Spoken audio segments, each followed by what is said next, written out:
Alléluia. Nous acclamons très fort le Seigneur, notre Dieu. Au nom de Jésus. Oui, on acclame le Seigneur. Alléluia.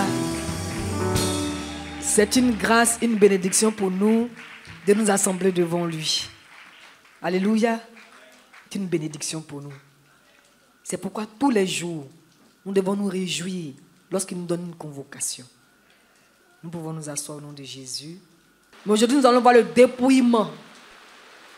Le dépouillement. Vous m'entendez? D'accord. Ok, on va commencer déjà par les définitions. Et puis on va rentrer par la grâce de Dieu dans la lecture en même temps. Le dépouillement. Et cette fois-ci, c'est la définition biblique. C'est dans la Bible que nous avons pris la définition. Le dépouillement, c'est l'œuvre de Dieu par l'opération de son esprit qui consiste à ôter ce qui entrave le mouvement d'un cœur nouveau, purifié et régénéré par la grâce de Dieu. Il s'agit de mettre de côté ce qui est de l'ancienne nature pécheresse pour laisser la liberté à la nouvelle vie en Jésus-Christ. Alléluia. Et quand le dépouillement vient, c'est l'ancienne nature pécheresse qui s'en va pour laisser la liberté. Le mot liberté, je n'ai pas cherché la définition, mais ça veut dire que quand le dépouillement vient là, la liberté est donnée à la nouvelle nature de s'exprimer. Parce que l'ancienne nature est partie, elle s'en va. Elle n'a plus le droit d'être là. Comme on a dit le dimanche passé, que devenus chrétiens, nous n'avons plus le droit de pécher. Et quand le dépouillement s'installe par l'œuvre du Seigneur, par son Saint-Esprit, a ôté en nous tout ce qui était de la nature du vieil homme, de la nature du péché, carrément elle s'en va et elle laisse toute la liberté à la nouvelle vie de s'installer. C'est là déjà qu'on parle de dépouillement. Alléluia. Alléluia. Et le dépouillement consiste véritablement à renoncer de façon consciente et volontaire. Alléluia. Le dépouillement consiste à renoncer de façon consciente et volontaire à notre ancienne vie. La vie d'avant que nous manifestions. Quand le dépouillement vient, quand la nouvelle naissance vient et que nous voulons maintenant expérimenter et vivre l'œuvre du dépouillement, nous devons de façon volontaire. C'est notre volonté de participer. Pour dire non, je ne veux plus de ça. Oui, je veux de la vie de Dieu. Donc c'est volontaire et consciente. On n'est pas amnésique quand on le fait. On n'est pas dans un rêve. On n'est pas dans une vision, dans une illusion. La conscience qu'on a là nous donne de voir les choses réelles telles qu'elles sont. De voir les choses véritablement comme elles sont. Alléluia. Et maintenant qu'on parle de consciente, de volontaire consciente, ça veut dire qu'on ne nous a pas forcé. Et quand le dépouillement, le Saint-Esprit plutôt a été introduit dans notre vie, qu'on a vu qu'il fallait nous détacher petit à petit des choses du passé, de la vieille nature, on ne nous a pas obligés. Ce n'était pas quelque chose qui était là, puis on a inventé, puis on a dit, bon, je vais faire. Mais notre conscience d'enfant de Dieu s'est mise en disposition, en mode, oui, je veux la vie de Dieu. Par conséquent, tout ce qui concerne la vie de Dieu, c'est avec ça que je suis en accord. C'est à ça que je me soumets. C'est alors qu'on commence à expérimenter, petit à petit, chaque jour un peu plus, le dépouillement. Alléluia. Et ce n'est pas un rôle qu'on joue, mais on se met en accord avec la vie de Jésus qu'on a reçue. C'est ce qui nous permet et nous emmène à expérimenter la vie du dépouillement. Alléluia. Et ce que nous devons retenir, la vie chrétienne, en vérité, elle ne s'exprime pas dans la sphère du naturel. Qu'est-ce que nous voulons dire par là? Ce n'est pas du fait de notre nature humaine. Ce n'est pas en notre nature humaine que s'exprime la vie à laquelle Jésus nous a appelés. La vie à laquelle Jésus nous a appelés s'exprime dans la sphère du surnaturel. Et nous savons que quand on parle du surnaturel, c'est ce qui n'a rien à voir avec le naturel. Et nous savons que quand on parle du surnaturel, c'est en rapport avec Jésus-Christ. Parce que Jésus, lui, il est surnaturel. Il est spirituel. Ce n'est pas dans ce à quoi on a été habitué, qu'on est né, qu'on va vivre la vie chrétienne. Ce n'est pas possible. Si quelqu'un a été habitué à vivre sa vie quand il est né par les émotions, par les sentiments, ce n'est pas comme ça qu'on vit la vie chrétienne. Je donne l'exemple rapide. Quelqu'un peut se lever un matin. Aujourd'hui, là, lui, il décide de ne pas parler à quelqu'un. Ça, c'est des sentiments qui sont nés en lui. Donc, ce sentiment-là qui est né, le jour où il s'est réveillé, il va s'en tenir à ça. Aujourd'hui, je n'ai pas envie de parler à quelqu'un, je ne parle pas à quelqu'un. Donc, lui, il s'en tient à ça. Il s'est réveillé le matin, il ne parle pas à quelqu'un. Et c'est ce que sa vie naturelle lui a dit ce jour-là. C'est ce dans quoi sa vie naturelle veut le conduire. C'est à ça que ça veut le mener. Être dans l'attitude de quelqu'un qui ne veut pas parler à quelqu'un ce jour-là, où il a décidé. Par contre, la vie du surnaturel, dans la vie du surnaturel, nous avons carrément le contraire de tout ce qui est naturel. Dans la vie du surnaturel, la parole de Dieu nous parle de joie. Et un enfant de Dieu qui a pour partage la joie, quand il se réveille le matin, la joie du Seigneur qui est en lui fait que même quand il n'a pas envie de parler à quelqu'un, même quand il n'est pas de bonne humeur, mais à cause de ce qui est en lui, ce qui parle, c'est la vie du surnaturel qui est la joie, il va parler. Certainement, il va dire que ça sera difficile. C'est difficile quand on n'a pas envie de suivre la pensée du Saint-Esprit. Quand on n'a pas envie de se soumettre à la voix du Saint-Esprit. Là, c'est difficile.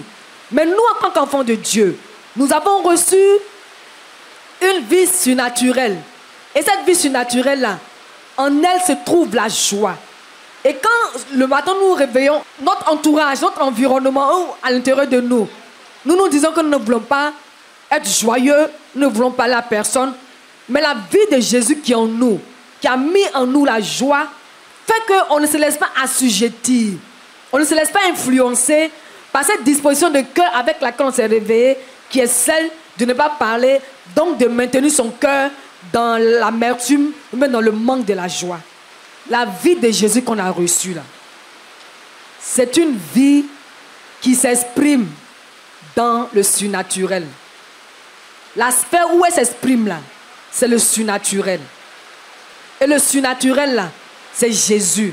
Quand on parle de surnaturel, ça parle de Jésus. Parce que Jésus lui-même là, il est esprit.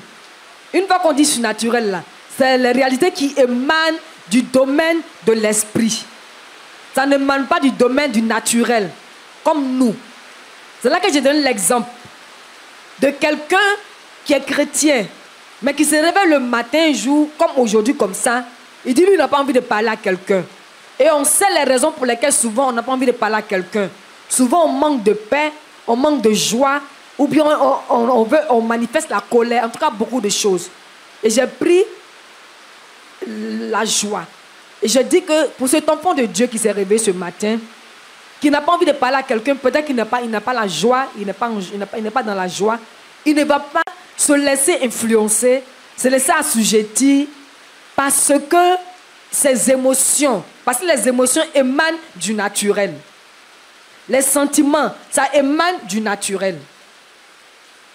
Ce qui émane du surnaturel, c'est la joie. La joie que Jésus nous a donnée là, ça émane du surnaturel. Donc cet enfant-là, cet enfant de Dieu ne va pas se laisser influencer par la circonstance, par la situation qui fait qu'il ne veut pas parler. Parce que la joie du Seigneur, qui est surnaturelle, est en lui. Donc quand il ne se laisse pas assujettir par les émotions et les sentiments qui sont en lui, il va absolument se soumettre à Jésus et il va manifester la joie. Donc la décision qu'il avait prise de ne pas parler à quelqu'un parce qu'il n'était pas en joie ne va pas le perturber et il va bien au contraire parler à tout le monde parce que la joie du Seigneur est de son partage. Alléluia. Amen. Je lis la parole de Dieu dans le livre de Deutéronome au chapitre 10, verset 16. Vous circoncirez donc votre cœur et vous ne roidirez plus votre cou. Colossiens 2, verset 11. Et c'est en lui que vous avez été circoncis, d'une circoncision que la main n'a pas faite, mais de la circoncision de Christ, qui consiste dans le dépouillement du corps de la chair. Parole du Seigneur. Je lis la parole de Dieu dans le livre de Tite au chapitre 2, du verset 11 au verset 15. Car la grâce de Dieu, source de salut pour tous les hommes, a été manifestée. Elle nous enseigne à renoncer à l'impiété et aux convoitises mondaines et à vivre dans le siècle présent selon la sagesse, la justice et la piété, en attendant la bienheureuse espérance et la manifestation de la gloire du grand Dieu et de notre Sauveur Jésus-Christ. Alléluia. Qui s'est donné lui-même pour nous, afin de nous racheter de toute iniquité et de se faire un peuple qui lui appartienne, purifié par lui et zélé pour les bonnes œuvres. Verset 15. Dis ces choses, exhorte et reprend avec une pleine autorité, que personne ne te méprise. Parole du Seigneur. Amen. Nous poursuivons la parole de Dieu dans le livre de Philippiens, chapitre 3, du verset 7 au verset 10. Mais ces choses qui étaient pour moi des gains, je les ai regardées comme une perte à cause de Christ. Et même je regarde toutes choses comme une perte à cause de l'excellence de la connaissance de Jésus-Christ, mon Seigneur, pour lequel j'ai renoncé à tout. Et je les regarde comme de la boue, afin de gagner Christ et d'être trouvé en lui, non avec ma justice, celle qui vient de la loi, mais avec celle qui s'obtient par la foi en Christ. La justice qui vient de Dieu par la foi. Verset 10. Afin de connaître Christ et la puissance de sa résurrection et la communion de ses souffrances, en devenant conforme à lui dans sa mort, pour parvenir, si je puis, à la résurrection d'entre les morts. Parole du Seigneur. Amen. Alléluia.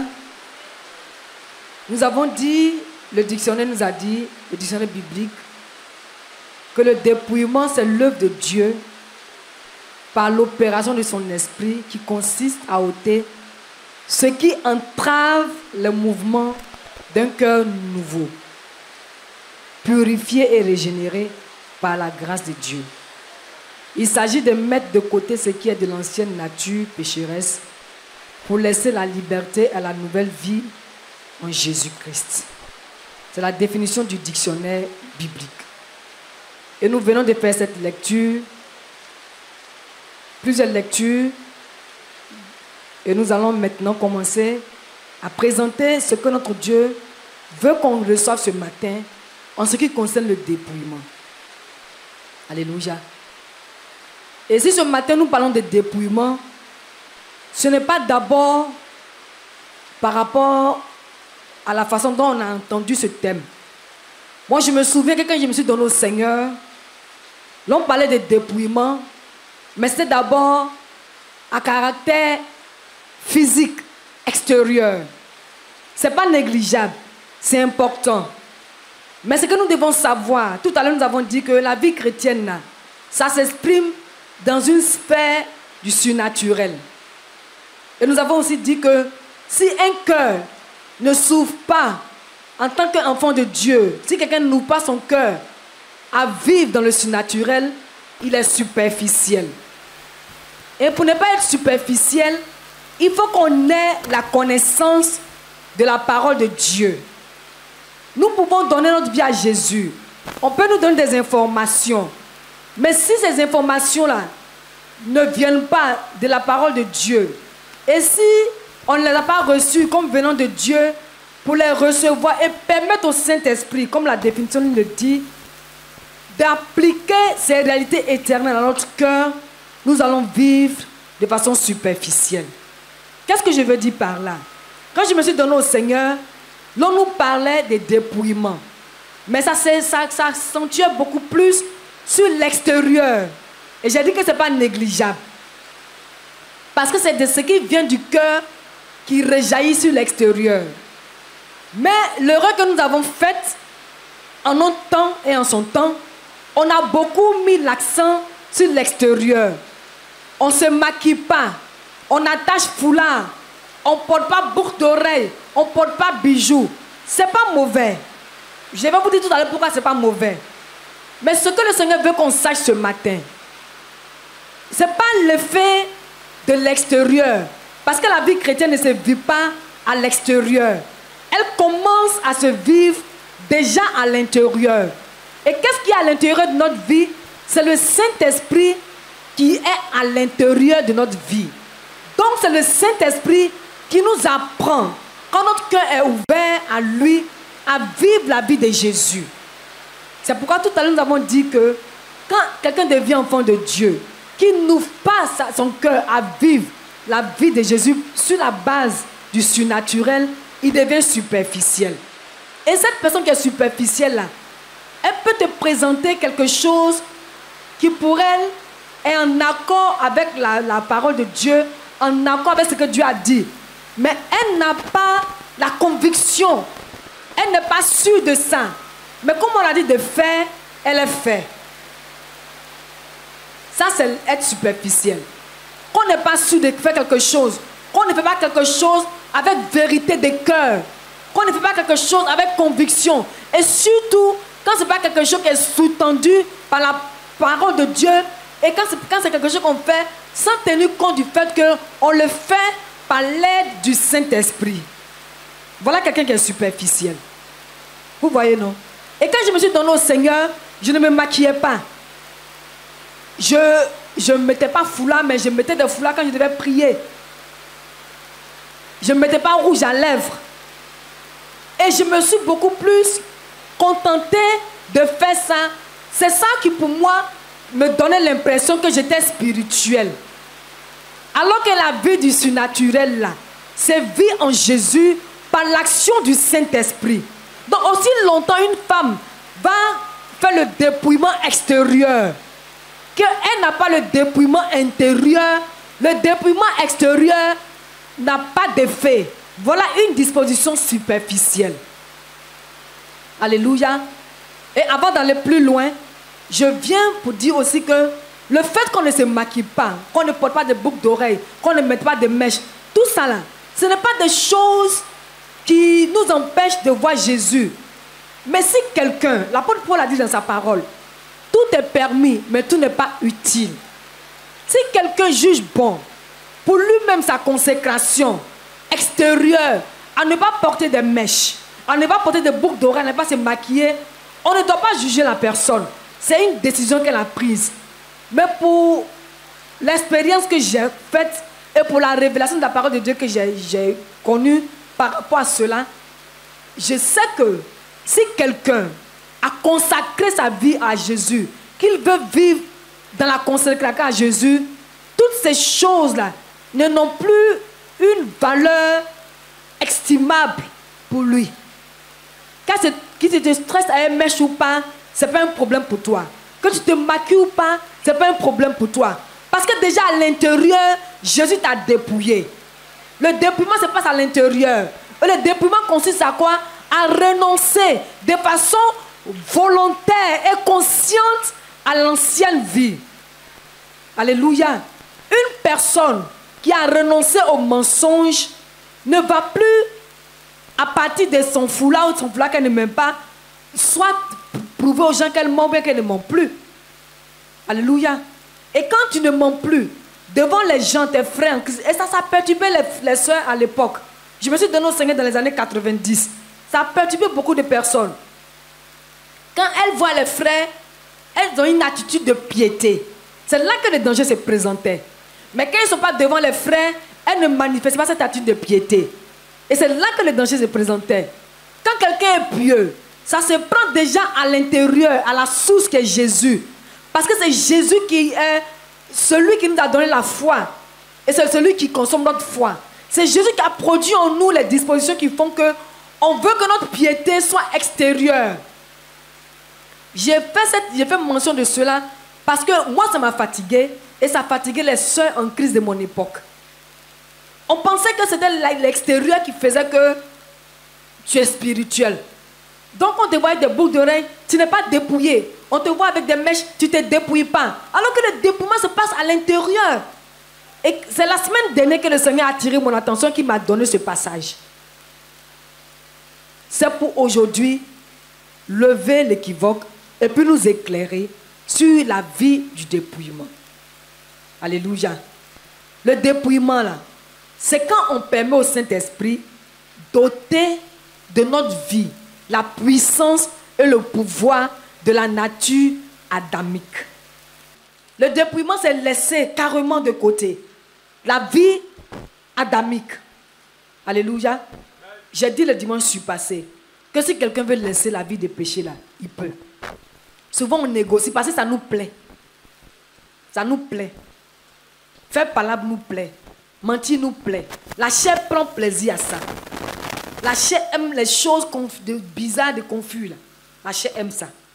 Alléluia. Donc on va tout de suite voir la parole de Dieu. Donc Tite, le chapitre 2, 11 qui nous dit: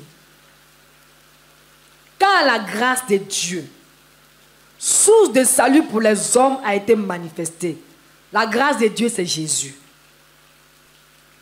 C'est par Jésus qu'on n'est plus exposé au péché. Parce que ça vit en nous.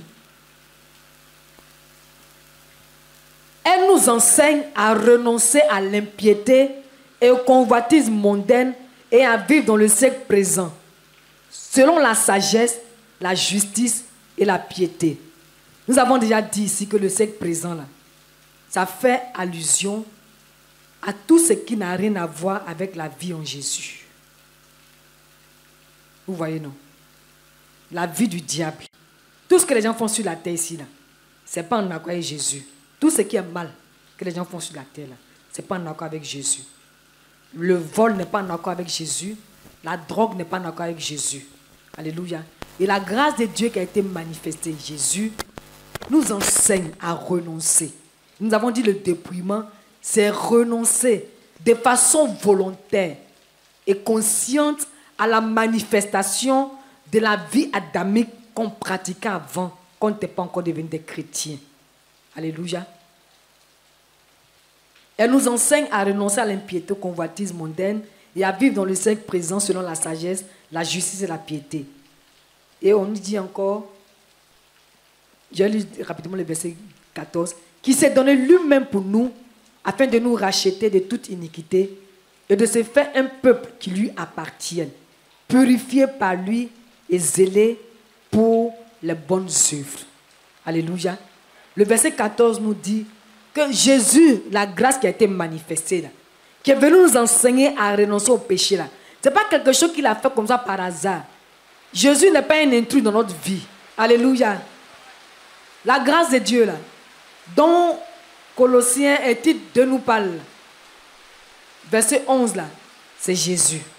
Jésus est venu, il a mis sa vie en nous, afin que la vie de Jésus qui est en nous, là, nous rende capables de vivre la vie de la sainteté.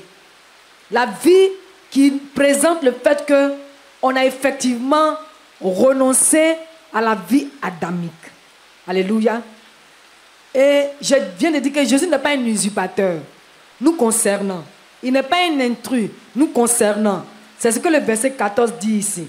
Qui s'est donné lui-même pour nous, afin de nous racheter de toute iniquité et de se faire un peuple qui lui appartienne, purifié par lui et zélé pour les bonnes œuvres.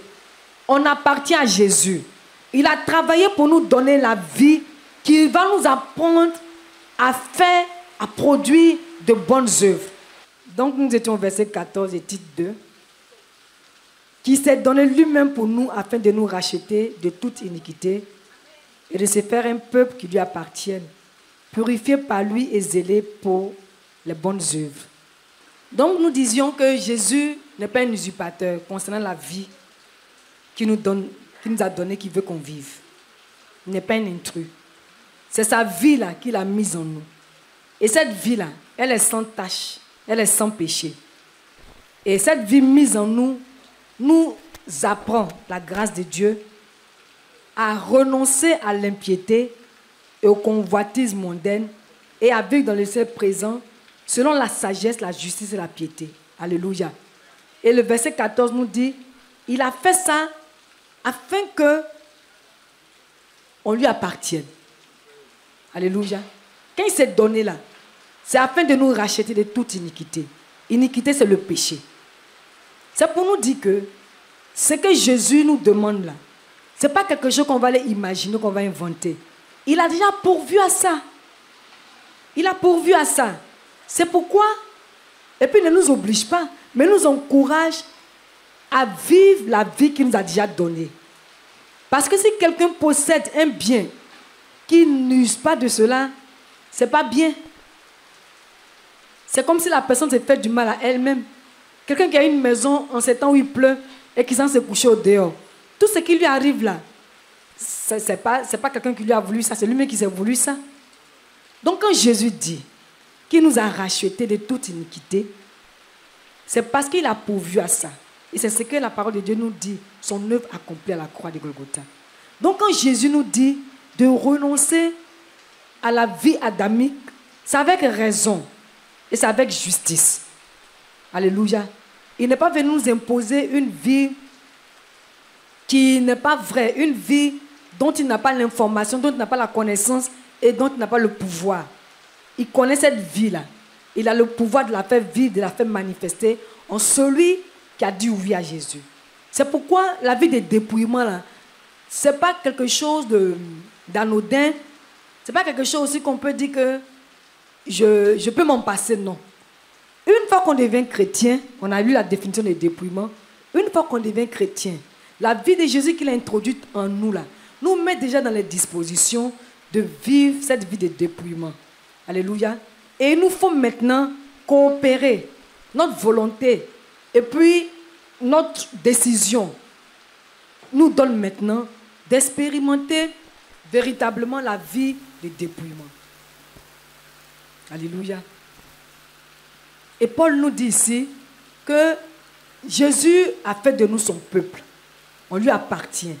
C'est parce qu'il nous a sauvés de la vie du non-dépouillement, si je peux m'exprimer ainsi, de la vie de ce qui n'est pas pur, de ce qui n'est pas saint, que lui maintenant, dans sa parole, par le canal de ses serviteurs, il nous encourage à vivre la vie du dépouillement. Donc ce n'est pas une vie dont un chrétien doit se passer. Parce qu'elle est déjà en nous. Il nous suffit de coopérer avec Jésus. Et on a dit que la vie du dépouillement consiste à renoncer à tout le pouvoir de la puissance de la vie adamique. Et on connaît comment la vie adamique se manifeste. Si quelqu'un est en Christ et qu'il voit qu'il est dominé par la vie adamique, c'est qu'il n'a pas encore dit oui à la vie du dépouillement. Si quelqu'un est en Christ et que pour lui, à tout bout de champ, point oui, point non, les temps sont bons ou mauvais, lui il se met en colère seulement. Lui son bonjour, il est fâché. Son comment ça va, il est fâché. C'est que Jésus, son œuvre qu'il a faite, et puis il t'a informé, et puis il t'a dit qu'il a mis en toi la douceur là. Si tu ne fais pas, c'est comme si toi-même tu te mets en danger, tu ne veux pas. Un enfant de Dieu qui est né de nouveau, qui ne coopère pas avec la vie de Jésus pour s'exercer au dépouillement, c'est un refus catégorique. C'est pourquoi on a donné la définition de dépouillement et j'ai donné l'exemple de comment moi je pensais quand on disait dépouillement par le passé, quand on n'avait pas encore cette lumière. Donc maintenant qu'on a cette révélation, on ne doit plus nous contenter de vivre. Parce que celui qui est devenu enfant de Dieu, qui n'ouvre pas son cœur à la vie du Seigneur Jésus, vit de façon superficielle. Parce que la vie du Seigneur Jésus, là, ce n'est pas une vie naturelle, c'est une vie surnaturelle. Donc une fois qu'on a dit oui à Jésus, on a été introduit dans cette vie-là. Donc on doit être d'accord pour la vivre. Elle ne dépend pas de nous. Mais notre accord est important, mais ce n'est pas nous qui allons la fabriquer pour la déposer en nous. Mais nous devons dire oui et accepter pour vivre chaque jour un peu plus cette vie de dépouillement. Alléluia. Et nous partons maintenant dans le livre de Philippiens le chapitre 3 du verset 7 au verset 10. Le serviteur de Dieu, Paul, nous dit: mais ces choses qui étaient pour moi des gains, je les ai regardées comme une perte à cause de Christ. Et même je regarde toutes choses comme une perte à cause de l'excellence de la connaissance de Jésus-Christ, mon Seigneur, pour lequel j'ai renoncé à tout. Et je le regarde comme de la boue, afin de gagner Christ et d'être trouvé en lui, non avec ma justice, celle qui vient de la loi, mais avec celle qui s'obtient par la foi en Christ, la justice qui vient de Dieu par la foi. Alléluia. Chacun d'entre nous ici, je veux dire à des personnes qui savent comment la vie de l'apôtre Paul était. L'apôtre Paul était un docteur de la loi. Et ce n'était pas n'importe qui. Dans leur temps, dans leur jargon, dans leur vie où on parlait de lui là, quand on mentionnait le nom de l'apôtre Paul, on savait que c'était une personnalité, c'était une personne considérée, considérable. Mais quand l'apôtre Paul a rencontré Jésus, la vie du judaïsme, comment avant il faisait les choses en puisant dans ses connaissances judaïques, ces connaissances-là qui étaient pour lui des richesses inouïes, ces connaissances qu'il avait dans le judaïsme, qui faisaient de lui une personne importante, une personne respectable, une personne qu'on craignait. Il dit qu'il a renoncé à toutes ces choses. Il a dit non à toutes ces choses. Parce que ces choses-là qu'il vivait par le passé l'empêchaient de vivre véritablement et pleinement la vie de Jésus-Christ. Et c'est là qu'il a fait mention de, je vais le lire pour ne pas écorcher, il a dit que, et même je regarde toutes choses comme une perte à cause de l'excellence de la connaissance de Jésus-Christ, mon Seigneur. Alléluia. L'excellence de la connaissance de Jésus. Il a fait là une comparaison. L'apôtre Paul a vu que, entre ce qu'il connaissait par le passé, par rapport aux choses de la loi, et puis entre la révélation que Jésus lui a faite, le concernant, disant que c'est lui qui est le seul sauveur du monde, c'est lui qui est le chemin. Jésus, c'est Jésus qui est le chemin, la vérité et la vie. Et qu'en dehors de lui, il n'y a pas d'autre Dieu, il n'y a pas d'autre chemin. L'apôtre Paul a tenu compte de ces réalités-là. Et puis, il s'est soumis à ça. Il a accepté cela. Donc, ça l'a conduit tout de suite à renoncer à sa vie du passé dans laquelle il s'est glorifié. Parce qu'en leur temps, l'apôtre Paul, ce n'était pas n'importe qui. Docteur de la loi. Et puis, il devait être quelqu'un de très intelligent, quelqu'un qui surpassait certainement tous ses collègues. Mais tout ça, là, l'apôtre Paul dit que non. Quand il a connu que c'est Jésus-Christ qui est le chemin, la vérité et la vie, et que nul ne vient à Dieu en passant, si cette personne ne passe pas par Jésus, l'apôtre Paul a identifié tout de suite que tout ce que le judaïsme lui a appris là, ça n'a pas d'importance, ça n'a pas de valeur. Donc il va renoncer à tout ça. De notre époque, à notre époque actuellement là, il y a beaucoup de choses auxquelles nous devons renoncer. Même quand on veut laisser de côté les dispositions de caractère, les dispositions de la vie de consécration. Mais nous prenons l'exemple de ce que Dieu même a déjà fait de nous en Jésus. Cette disposition-là, nous devons la mettre en avant par rapport à ce que nous étions avant. Je prends deux exemples rapides. Le premier exemple que je peux prendre, celui qui par le passé avait des biens, beaucoup de biens, et puis il se donne au Seigneur Jésus par la grâce de Jésus, et puis ces biens-là, il n'a plus ça. Cette personne-là ne doit plus être dans une position de comme quoi elle a tout perdu. Parce que l'apôtre Paul a parlé de l'excellence de la connaissance de Jésus. Connaître Jésus là, c'est la richesse qui est là. Mais celui qui n'a pas connu Jésus, qui est dans ces richesses-là, pour lui c'est ça qui est ça. C'est tout qui est là. Mais celui qui a connu Jésus et qui perd tout ce qu'il avait comme bien, il doit être joyeux, heureux comme l'apôtre Paul, parce qu'il voit que connaître Christ là, c'est une bénédiction inouïe. Alléluia. Et le deuxième exemple que je peux prendre, c'est par rapport à notre caractère. Le caractère de la vie d'un enfant de Dieu, disons, souvent peut-être on dit non, c'est mon caractère, c'est ma nature, mais en Jésus, il n'y a pas de divergence. En Jésus, il n'y a pas de double vie, il n'y a pas de deux vies. Jésus a fait de nous là, une et une seule personne en lui. On lui ressemble. Alléluia. Et là où la difficulté, ce n'est pas souvent chez nous les chrétiens. C'est quand on pense que c'est notre caractère, c'est comme ça qu'on est né. Donc on vit avec, bien qu'on soit en Christ. On doit renoncer à ça. Si quelqu'un est colérique, qui est devenu chrétien, Jésus dit qu'on n'est pas colérique. Jésus dit qu'on ne fait pas la colère avec lui. Parce qu'il nous a délivrés du pouvoir de la colère. Et la colère fait partie de la vie adamique. Souvent on se dit que non, il faut que les gens sachent qu'on ne marche pas sur mon pied. Mais aussi longtemps qu'on ne marchera pas sur ton pied, aussi longtemps tu ne verras pas la gloire de Dieu se manifester dans ta vie et par ta vie. C'est un principe biblique. C'est un principe divin. Parce que ce qu'on sait de la colère, c'est l'orgueil qui mène à la colère. Dieu résiste aux orgueilleux, mais il fait grâce aux humbles. Ce qui mène encore à la colère, c'est quand quelqu'un est dans une position où il pense que lui, il est redoutable. La Bible dit que c'est Jésus qui est redoutable. Pourquoi toi, on va avoir peur de toi? Pourquoi? Non, ça veut dire qu'aussi longtemps que tu es dans une position où tu ne permets pas au Seigneur de te libérer de ce à quoi tu as été habitué dans le passé, de ce que tu pensais que c'est ton caractère. C'est comme ça que toi, tu es. Tant que tu ne permets pas à Jésus te libérer de ça, là, tu ne peux pas voir la gloire de Dieu. Parce que c'est toi qui es là, tu es présent. C'est pour ne plus que notre nature humaine, notre nature adamique soit présente en nous, que Jésus-Christ nous exhorte et nous encourage à la vie du dépouillement. Voilà la raison principale. Sinon, quelqu'un qui ne veut pas coopérer, quelqu'un qui ne veut pas accepter la vie du dépouillement, qui reste dans sa cadence, dans sa position, mais on ne va pas expérimenter la vérité de la vie du Seigneur Jésus. On ne va pas expérimenter la plénitude de la vie du Seigneur Jésus. Nous avons toujours l'exemple de l'apôtre Paul.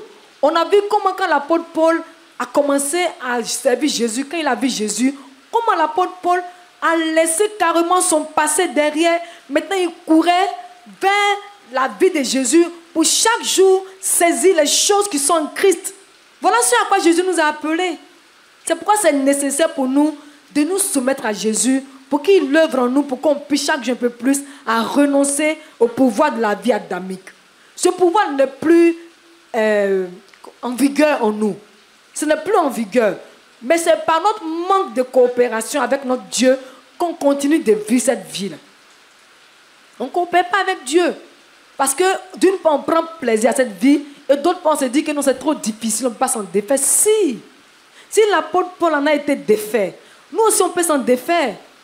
Alléluia. On doit travailler à ça. C'est Colossiens qui dit encore que nous devons travailler avec crainte et tremblement à notre salut. Alléluia. On a reçu la vie de Jésus-Christ. C'est une belle vie. C'est une vie sainte. C'est une vie pure, une vie puissante, une vie véritable, une vie sans tache ni ride. Mais si quelqu'un croise ses bras et qu'il laisse toutes les situations qui étaient dans sa vie par le passé, l'envelopper, l'influencer, l'opprimer, on ne peut pas faire l'expérience de la vie en Christ selon que le Seigneur nous l'a donné, selon qu'il a établi. Ce n'est pas possible. C'est pourquoi le dépouillement est important. Alléluia. Voilà la raison principale pour laquelle le dépouillement est important. Dieu nous a rendus capables de cela parce que sa vie est entrée en nous. Maintenant, là, si nous on veut l'expérimenter, il faut qu'on délaisse un peu ce que Dieu dit qu'il n'aime pas. C'est ce que l'apôtre Paul a dit. C'est pourquoi il dit qu'à cause de l'excellence de la connaissance de Jésus-Christ, tout ce qui était pour lui comme des gains, des richesses par le passé, tout ce qui constituait sa gloire, là, il a laissé tomber. Quelqu'un pense que c'est parce qu'il est colérique ou bien il se met dans une position où on doit le craindre, il est redoutable, que les gens vont le respecter. Non. Je vous donne un secret. Les personnes qui souvent ont un caractère facile, simple, là, c'est des personnes qui sont aimantes, c'est des personnes qu'on peut aimer facilement. Parce qu'elles ne mettent pas de blocage, elles ne mettent pas de barrières, d'obstacles entre elles et puis les autres personnes qui doivent les aimer. Vous voyez, non? C'est pourquoi c'est important de renoncer à la vie du passé. Mais pour nous, on pense que quand on se met en colère, bien qu'on se met dans une position d'être redoutable, ça permet aux gens de nous respecter. Non. Les gens ne vont pas te respecter parce que comme quelqu'un veut lui-même se mettre dans une position d'être redoutable, là, il y a une autre personne qui veut se mettre dans une position d'être redoutable. Et puis vous vous rencontrez, il y a clash. Vous voyez, non? Et quand il y a clash, là, quand il y a palabre, est-ce que ça honore Jésus? Ça n'honore pas Jésus. Les messages qu'on nous donne, souvent ça paraît simple, mais c'est des messages de vie. Église évangélique, vie et restauration. C'est des messages de vie. Et dimanche dernier, je disais que vous n'allez pas entendre, sauf par extraordinaire, ou bien Jésus nous a dit de dire ça. On va dire à quelqu'un, les sorciers de ta famille veulent te bouffer, donc voilà, non. On va pas aussi dire à quelqu'un, le Goliath de ta famille va tomber, non. On va pas aussi dire à quelqu'un, c'est ton année de voyage, de succès, non. Ce qui fait qu'une personne peut se mettre dans une disposition de voir que c'est son année de succès, de voyage, c'est la grâce de Dieu, c'est Jésus. Quand on annonce Jésus, quand on lance Jésus dans la vie de quelqu'un, la personne sait quoi faire avec Jésus. Elle sait comment marcher avec Jésus. Donc, elle voit toutes les situations de sa vie se régler. On ne peut pas faire des départements dans la connaissance de Jésus pour dire, bon, aujourd'hui, là, voilà son besoin, lui seul. Il veut aller en France. Donc, on prie pour lui qu'il parte en France. Avant d'aller en France, il faut qu'il sache que Éphésiens 1, le verset 3, lui a dit qu'il est béni. Donc, quand il est béni, là, qu'est-ce qui lui manque? Vous voyez, non? Souvent, les prédications, nous-mêmes les chrétiens, on conduit les prédicateurs à donner des prédications qui nous éloignent de Jésus. Je crois que c'est dans Éphésiens où la parole de Dieu dit que l'évangile concerne Jésus-Christ.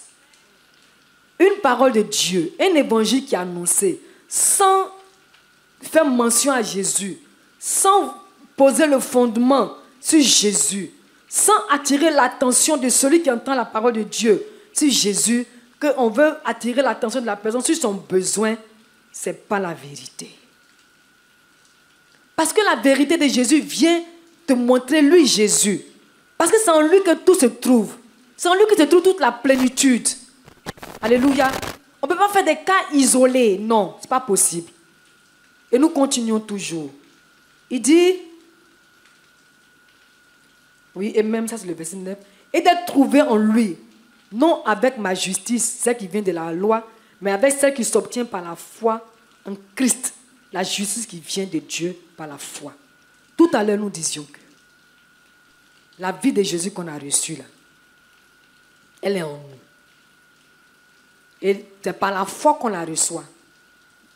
En acceptant que on l'a reçue. On ne la voit pas, on ne la touche pas. Mais quand on dit donne ta vie à Jésus, que donne ta vie à Jésus, elle est introduite en même temps. Et quand l'apôtre Paul parle de la loi ici, je viens de vous dire que c'est un docteur de la loi. Dans la loi, là, on a dit que quand une femme est adultère, là, on doit la tuer. Ou bien Jean 8, je crois, où les gens voulaient tuer la femme adultère, Jésus leur a demandé, parmi vous tous là qui n'a pas encore péché, qui lance la première pierre. Et tous sont partis, parce que chacun a au moins péché dans sa vie. Ça, c'est la loi. Mais la foi nous dit que tu sois mauvais, que tu sois bon, rentre en Jésus. C'est ça qu'il appelle la justice de la foi. Parce que si c'était avant, lui, l'apôtre Paul, il allait se baser sur ce qu'il est. Un docteur pour entrer dans la marche avec Jésus. Mais maintenant, Jésus lui a dit que je suis la grâce de Dieu. C'est par moi que toutes choses s'obtiennent. C'est par moi que toutes choses se font. Donc, quand tu m'acceptes, tu entres en moi. Et quand l'apôtre Paul a vu ces choses, il a vu que tous les efforts qu'il fournissait par le passé pour plaire à Dieu, il n'avait plus besoin de fournir ces efforts-là. Parce que maintenant, Jésus-Christ étant en lui, l'inspire, le conduit à faire les choses qui honorent Dieu. C'est ce que Tite 2 vient de nous dire. Que la grâce de Dieu qui nous a été annoncée nous inspire, nous enseigne à faire le bien. Donc l'apôtre Paul dit ici que ce n'est plus comme par le passé où je me focalisais sur la loi pour voir si j'ai fait quelque chose qui est bien ou pas. Mais maintenant, là, Jésus qui est ma justice, sa grâce me donne de faire les choses. Et c'est par lui que j'ai fait ces choses-là. Quand on parle de dépouillement, nous avons maintenant la connaissance par rapport au dépouillement. c'est renoncer de façon volontaire et consciente à la vie adamique. C'est renoncer de façon volontaire et consciente au pouvoir et à la puissance de la vie adamique et apprendre à vivre en Jésus-Christ, de sorte que tout ce qu'on faisait par le passé ne soit plus dans nos vies, qu'on ne pratique plus, que ce soit plus des choses qu'on protège, des choses qu'on produit, des choses avec lesquelles nous sommes en accord, des choses qu'on fait. C'est à cause de ça que Jésus a envoyé sa parole. Donc l'apôtre Paul lui dit que ça là, moi je dois faire ce que Jésus veut, mais je ne compte plus sur moi-même. Je compte sur la grâce de Dieu Jésus et je compte sur sa justice qui me dit que mauvais que j'étais, je suis entré. Donc je suis tranquille en lui. Alléluia. Nous insistons sur ce fait-là parce que souvent on pense que la vie de Dieu là, ça se vit par nous. C'est pourquoi on a commencé, dès qu'on a commencé ce passage, on a dit que la vie chrétienne ne s'exprime pas en nous. Elle s'exprime en Jésus. Elle s'exprime dans la sphère du surnaturel. Et la sphère du surnaturel, c'est Jésus. Et nous avons dit encore que quand un enfant de Dieu vit là, en Christ, quand il n'ouvre pas son cœur à Jésus-Christ, qui est le maître de sa foi, qui est l'auteur, le consommateur de sa foi, il vit une vie superficielle. Donc pour ne pas vivre une vie superficielle, laissons Jésus lui-même faire son œuvre. Mais comme on a l'information, ne croisons pas nos deux bras pour dire non, Jésus va descendre. Non, il ne descend plus. Il est descendu là en nous. Donc c'est nous qui devons coopérer avec lui. Alléluia. L'apôtre Paul fait mention dans ce verset-là, à ce que lui-même là, il se focalise sur Jésus, il se confie en Jésus pour vivre cette vie de dépouillement, parce qu'il a renoncé à la vie du passé qui était la vie du paganisme, la vie de la loi. Alléluia. Et nous continuons toujours et d'être trouvés en lui. Tout ce que l'apôtre Paul fait là, et le dépouillement dont le Seigneur nous parle là, c'est pour qu'on soit trouvé en Jésus. Parce que celui qui ne fait pas ce que Jésus a fait de lui, celui qui ne fait pas ce que Jésus veut qu'il fasse là, il n'est pas trouvé en lui. Alléluia. On reconnaît les fruits par leur arbre. Si quelqu'un n'est pas en Jésus, il ne fait pas ce que Jésus a dit de faire, il n'est pas trouvé en lui. La parole de Dieu ne négocie pas.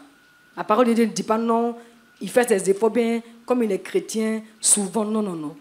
Ce qu'on dit de faire en Christ, quand on ne le fait pas, on n'est pas trouvé en lui. Alléluia.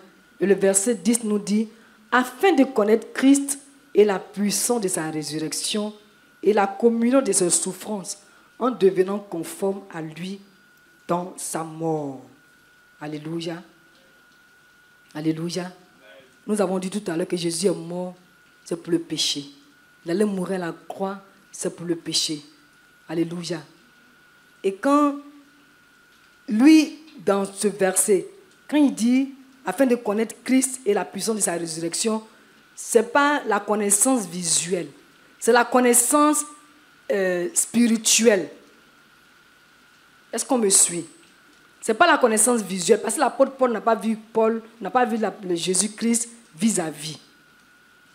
C'est la connaissance spirituelle. La façon dont lui, il s'est décidé de dire oui à Jésus là. Jésus est dans sa vie. Jésus a inscrit sa présence dans son esprit. Et pour que lui, il puisse croître dans la connaissance de Christ, il faut qu'il adopte ses dispositions. Il faut qu'il adopte ses attitudes. Et la puissance de sa résurrection. Jésus allait mourir pour le péché. Mais quand on parle de la résurrection de Jésus ici, nous avons déjà aussi étudié en ce lieu que quand Jésus est ressuscité là, il allait mourir là. Il est mort avec tous les humains, y compris le péché qui était dans les humains là. Il allait mourir avec ça. Et maintenant que Jésus revient à la vie et qu'il parle de nouvelle vie, on est revenu à lui, avec lui plutôt, avec cette nouvelle vie. Et c'est de ça que l'apôtre Paul parle. C'est des informations qu'il a eues. Mais l'expérience de cette vie-là, il sait qu'en renonçant à sa vie du passé, c'est là qu'il pourra véritablement l'expérimenter. Parce qu'il ne peut pas avoir deux vies en lui. Il ne peut pas avoir la vie du passé et puis la nouvelle vie pour qu'il connaisse Jésus. Ce n'est pas possible. Donc l'apôtre Paul fait des efforts pour renoncer à la vie du passé et pour pouvoir connaître Jésus. Alléluia.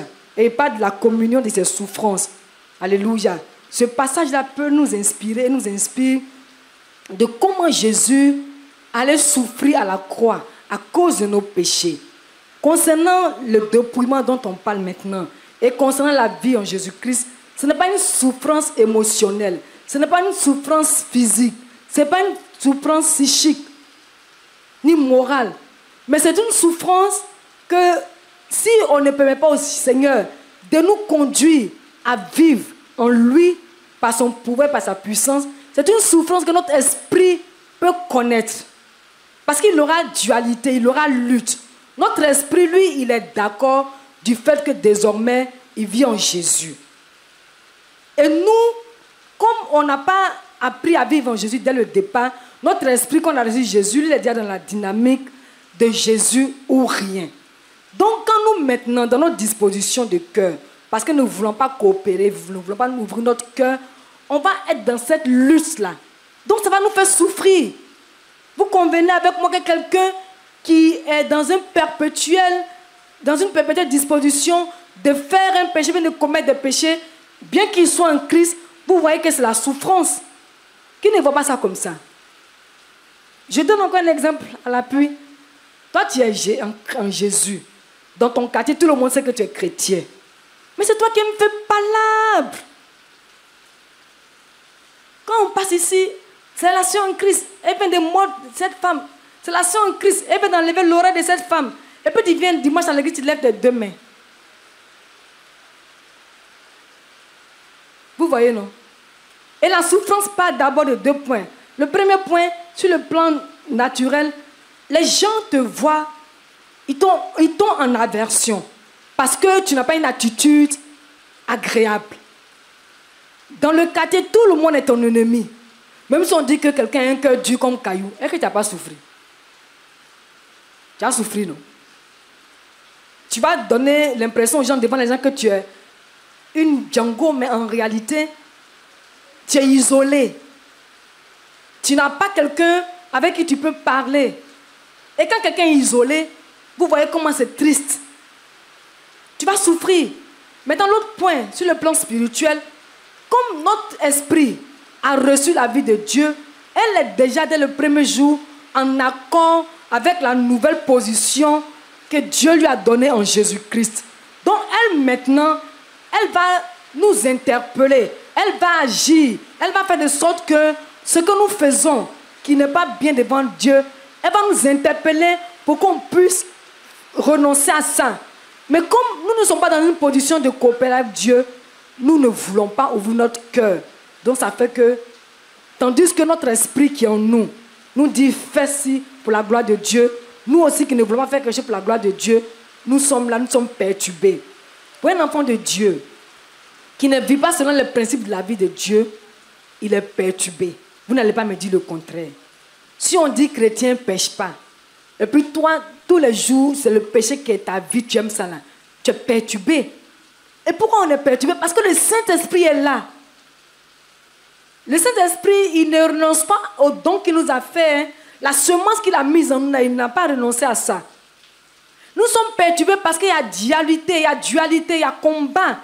Voilà pourquoi en tant qu'enfant de Dieu, quand on ne vit pas bien devant le Seigneur, on est perturbé. Quelqu'un ne peut pas me dire le contraire. Tant qu'on sait qu'on a une nouvelle vie, on ne se soumet plus aux exigences du pouvoir de la vie adamique. Parce que c'est ce qui nous empêche de laisser le Seigneur nous conduire au dépouillement. C'est ça. Nous nous soumettons à la vie de Dieu pour qu'on puisse voir que ce dont Jésus nous a délivrés là, on n'est plus concerné par ça, donc on ne fait plus ça. Et c'est facile. C'est facile. C'est facile quand on veut. Alléluia. Mais c'est quand on ne veut pas que c'est un peu perturbé. Alléluia. Non, je crois qu'on finit sur le Colossiens 1. Colossiens 2, pardon. Le verset 11. Nous dit, et c'est en lui que nous avons été circoncis, d'une circoncision que la main n'a pas faite, mais de la circoncision du Christ qui consiste dans le dépouillement du corps de la chair. Parce que dans Deutéronome 10, le verset 16, Jésus a parlé de circoncis le cœur. Et ici, on nous le répète. La circoncision concerne le peuple juif. Et c'est la loi que Dieu a donnée. La loi pour identifier qu'ils appartiennent à Dieu le Père. Quand il a donné cette recommandation-là, dans leur entourage, personne ne connaissait la circoncision. Personne. Mais eux, Dieu a mis ça là pour que ça soit là, le signe de leur alliance. C'est-à-dire qu'on voit que quand vous êtes circoncis, là, vous êtes le peuple juif. Vous êtes le peuple d'Israël. Tu vois, non?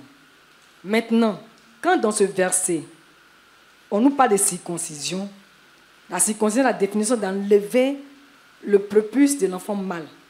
Parce que quand Dieu donnait ça, à leur époque, tout ce qui était entouré là, c'était comme de la souillure. Donc on l'enlève, ça les rend propres. Donc ici, dans ce verset-là, quand Dieu nous parle de circoncision, et c'est en lui que vous avez été circoncis, d'une circoncision que la main n'a pas faite. C'est-à-dire que on n'est pas passé par comment normalement on doit passer. Maintenant, quand on prend l'exemple du fait que quand on enlève ce qui est autour, là, c'est pour enlever la saleté, la souillure.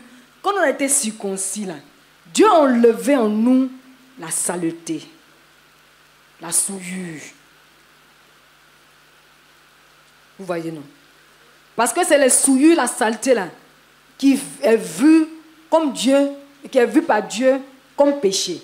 Donc nous, maintenant, en tant qu'enfants de Dieu, si on est devenu enfant de Dieu en Jésus, que toutes ces souillures ont été enlevées parce qu'on a été mis en lui, il nous dit ici que mais la circoncision de Christ qui consiste dans le dépouillement du corps de la chair.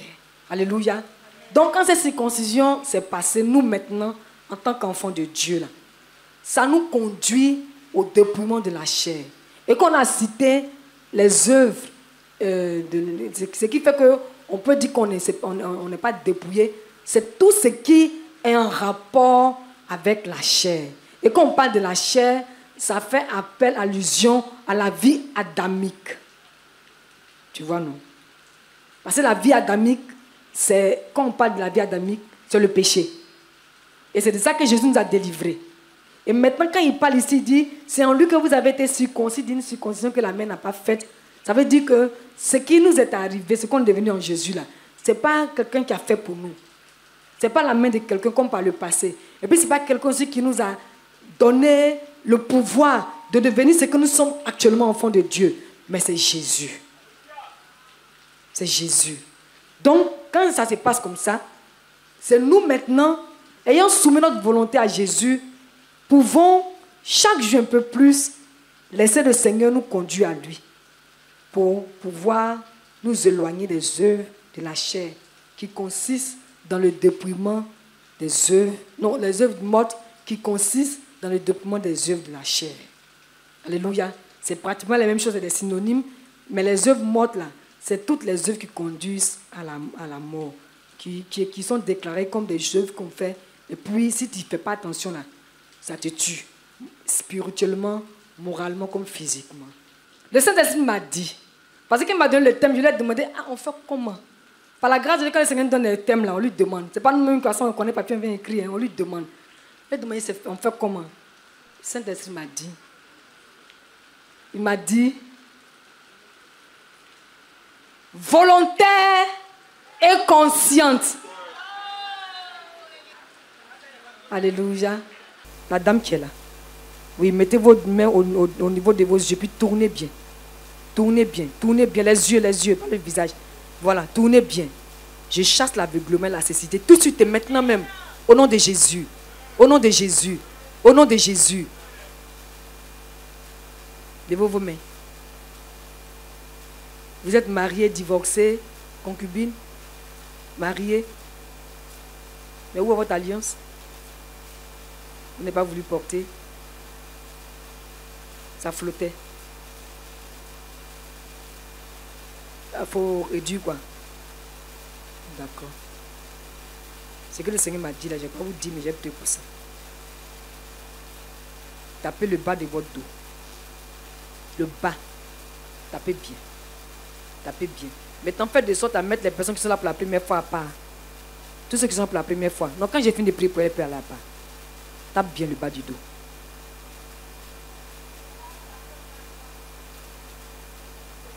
Tape bien le bas du dos. Avant qu'on ne continue, dis-moi ce qu'on t'avait dit. Sois un médecin, mais toi-même ce que tu as constaté par rapport à tes yeux et au bas de ton dos. Dis-moi rapidement s'il te plaît. Tu avais mal aux yeux. D'accord, mais comment l'œil voit maintenant? Il faut dire ce qui se passe. Ça va mieux. On dirait Ça va qu'il y a, mieux. Une couche qui vient de sortir. Il y a une couche qui vient de sortir. Vous avez connu votre papa? Il vit encore, mais il est Il ne parti. vit pas. Il était aveugle. Oui. Il est mort aveugle.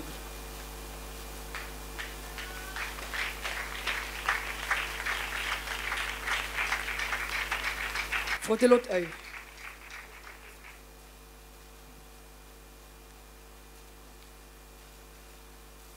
Vous voyez comment... Alors l'hôpital est bon. Hein? Madame Dali, sois bénie. Mais alors l'hôpital, on n'enlève pas les démons là-bas. On ne dit pas de ne pas aller à l'hôpital. Hein? On va à l'hôpital. Mais il faut placer notre confiance dans le Seigneur d'abord. J'ai demandé à la dame si elle est mariée. Parce que le Seigneur montre qu'il y a un joug de célibat sur sa vie. Bien qu'elle soit mariée. Je ne vais pas aller plus loin. Peut-être qu'on aura l'occasion de parler par rapport à son foyer. Maintenant, le bas du dos, qu'est-ce qu'on t'a dit par rapport là-bas? J'ai été opérée de hernie discale.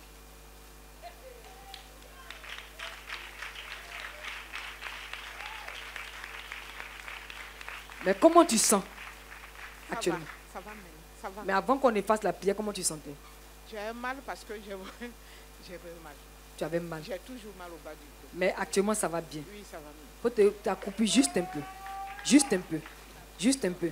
Donc, ça croupit, juste un peu. Vas-y, non. Il faut négocier. Il ne faut pas partir un coup. Il faut négocier.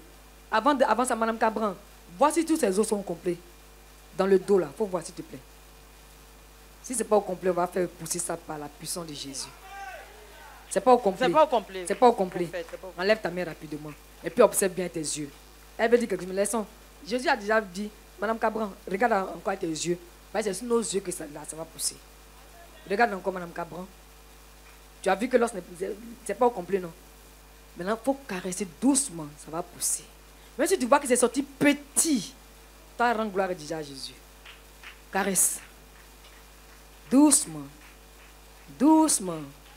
Doucement. Doucement. Ok, je sais que quelque chose a poussé, Madame Cabran, dis-nous. Prends le micro. Oui. Je sens comme la pointe d'une vertèbre.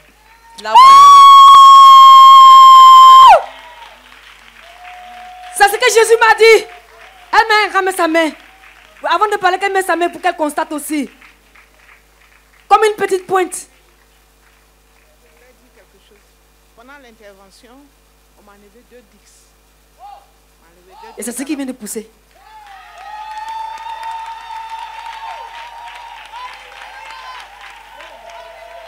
Quand on parle de 10, c'est les 10 vertébraux là. Voilà. Donc c'est les os. C'est ce qui vient de pousser. Vous croyez? Si vous croyez, ça va rester longtemps. Hein? Parce que l'incrédulité là, ça annule la foi. Quelque chose on a enlevé, puis on l'a mis dans la poubelle devant vous. Et puis vous avez dû voir. On vous a montré. Et puis ça repousse. Qui fait ça? Oh, j'aime l'Éternel. J'aime Jésus. Parce qu'il est concret.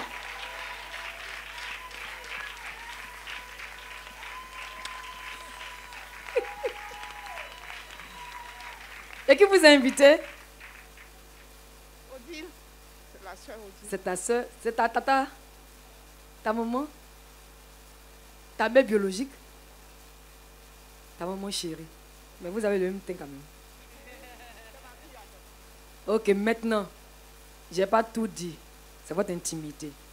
Mais les 2 ovaires, il faut toucher, il faut taper, puis après, on peut s'appeler pour ça. Les 2 ovaires. Si ça n'existait pas, ça pousse. Si c'était atrophié, ça pousse. Toi, tu sais. Moi, je n'en dis pas plus. Tap, tap, tap, tap, tap, tap, tap, tap, tap, tap, tap, tap, tap, tap, tap, tap, tap. Maintenant, pour la hanche, pour marcher. Maintenant, tu ne négocies pas, hein, tu marches vite, vite. Marche vite, vite.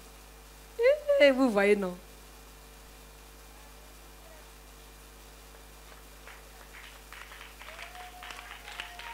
Ah, Jésus.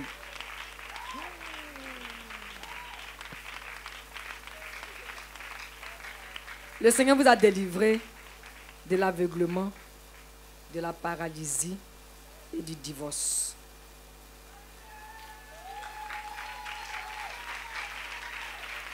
Pour le dernier, vous confirmez, non?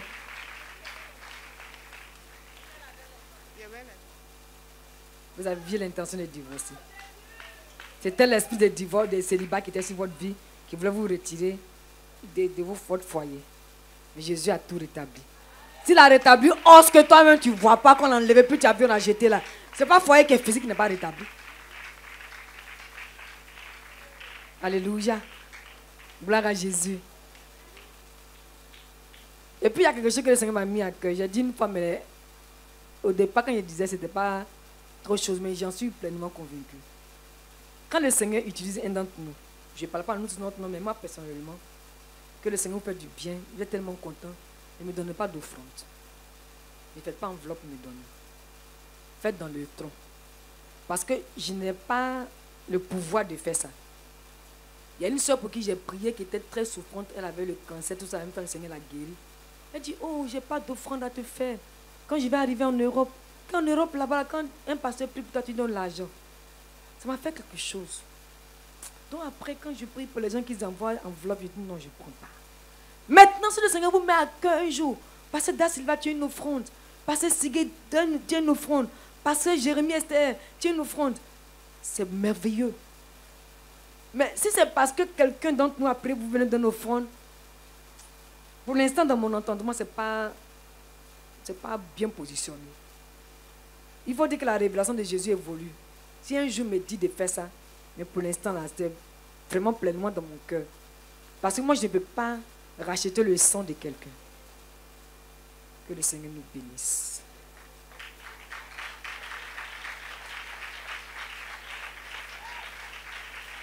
Ok, la dame qui est là, votre visage est quand même familier. Vous qui êtes en longue mèche, s'il vous plaît. Vous êtes déjà venu ici? Jamais? Ok. Touchez le bout de vos seins. Touchez simplement. Touchez simplement. Laissez tomber le papier. Touchez. Touchez. Touchez bien. Touchez bien. Il chasse maintenant toute présence qui est dans ces seins qui n'a pas le droit de dire. Au nom de Jésus. Ceux qui sont là, si vous avez vos parents, vos soeurs, vous avez des problèmes, faites en même temps la prière. C'est un moment qui est dirigé par le Saint-Esprit. Oui, touchez bien. Touchez bien. Maintenant, allez-y directement vers la gauche.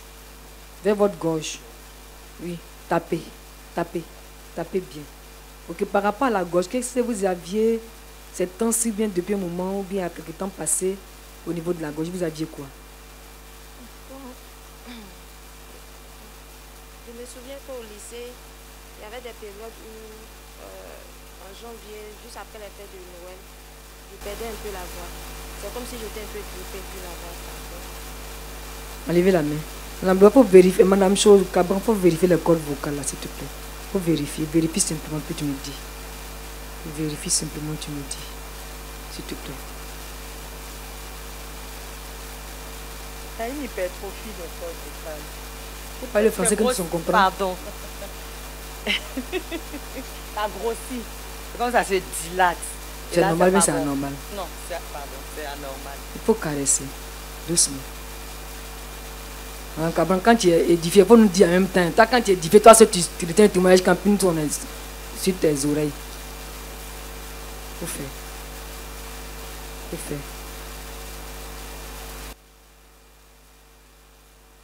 Oh, le Seigneur vient de me parler.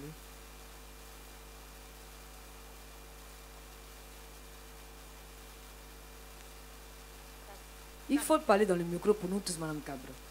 Les cordes vocales qui avaient grossi, les cordes vocales, c'est comme un tuyau, hein, c'est un peu élastique, donc ça avait gonflé. Et là, ça s'est repositionné à sa place normalement. Avant de continuer, je veux signifier que Mme Cabran est docteur. Elle est médecin. Il faut dire votre nom là. Je suis spécialiste en endocrinologie, métabolisme, nutrition. Donc, je m'occupe des C'est diabétiques, diabète. de ceux qui ont problème de goitre, de ceux qui ont problème de pancréas, de surrénal, tout ça. Là. Donc, quand elle dit là, c'est les études de 10 ans, 15 ans qu'elle a faites là. C'est ça qu'elle est en train de dire. Que Jésus même, qui lui a donné d'être intelligent pour avoir ce diplôme là, lui dit que moi-même là, sans que tu sois parti à l'école, j'ai guéri ça. Donc, elle est médecin, en même temps, elle est pasteur. Elle n'est pas traduite praticien. Elle est pasteur qui guérit au nom de Jésus. Vas-y. Un petit témoignage. Je veux dire, depuis que le prophète rend ministère et que par la grâce de Dieu, elle me permet d'intervenir, elle sollicite mon regard de spécialiste. Je veux dire, ma manière de pratiquer a changé. Alléluia. Là, je suis tombée là. C'est pas que j'ai le dessein de ça. Mais quand je suis allée vers la gorge, c'est comme si ce sont c'est là que sont situées les cordes vocales. Et je veux dire, je suis spécialiste dans mon domaine, mais le Seigneur permet que je donne un avis en pédiatrie, en gynécologie, en orthopédie. Oui, c'est vrai. Ah, c'est la grâce de Dieu. Oui. Et je veux le marquer vraiment. Amen. Ok. Donc, jeune dame, pour les saints déjà, je sais que le Seigneur vous a guéri. Nous sommes nombreux, mais si le Seigneur a touché un là, il a touché tout le corps. Souvent, on demande pour avoir des témoignages pour édifier les frères et les sœurs dans le Seigneur. Oui, cher monsieur, vous montez souvent en moto. Vous avez déjà fait un accident? Oui. Tapez la tête. Tapez la tête. Quelque chose s'est déplacé là-bas. Madame Cabran, à côté du cerveau là, le nerf qui est là, comment il est? Dis-moi. Il y a plusieurs nerfs. Le nerf basique, si je peux me dire, je peux les mettre. Dis-moi. Il y a un nerf lorsqu'il est sectionné ou bien lorsqu'il a un problème, on tombe dans le coma. Quand on se réveille, on peut perdre. C'est de ça qu'il s'agit. Quand vous avez fait l'accident, qu'est-ce qui s'est passé? Bon, je me suis réveillé après. Vous n'avez pas su ce qui s'était passé. Mais le mal n'est pas parti. Tape bien la tête. Souvent, vous avez des pertes de mémoire, non? Hein? Oui. Tapez bien la tête. Tapez bien la tête. Avec les deux mains. Avec les deux mains. Avec les deux mains. Maintenant, venez vers votre front. Tapez aussi avec les deux mains. Vos yeux rapidement, s'il vous plaît, avec les deux mains. Maintenant, votre dos. Non, la hanche plutôt. Ici, la tapez. En tapant, vous vous abaissez. Parce que là-bas aussi avait été touché. Et même l'accident a créé, s'il doit tomber, laissez-le tomber. C'est l'onction de Dieu qui fait tomber. C'est pas parce que si on ne tombe pas, que quand les gens veulent tomber, vous êtes prudent. Le Seigneur, non, Dieu est puissant. De la façon dont j'étais étonné du fait que le fils de Mme Dali ait hypertension là. Quelqu'un qui a fait un accident de moto, ça a quoi avec son sexe? Mais le sexe a été touché. Ah, c'est un peu atrophié. Ne dis rien. Toi et moi, on sait. Je ne veux pas que tu dises. J'ai dit pour le témoignage des autres. Mais pourquoi maman Alphonsine, c'est elle qui l'a invitée et elle est contente comme ça. Mon frère, c'est devenu bien. Garçon. Il ne va pas parler. Quand je lui ai parlé, il m'a regardé, donc je sais de quoi il s'agit. Il ne va pas rendre ce témoignage de son intimité. Mais si tu n'es pas encore marié, il ne faut pas prendre pour être promené. Parce que le Seigneur m'a dit qu'il a renouvelé les nerfs qui sont là-bas. Tu es tombé mal, tu es tombé dessus. Donc ça c'est...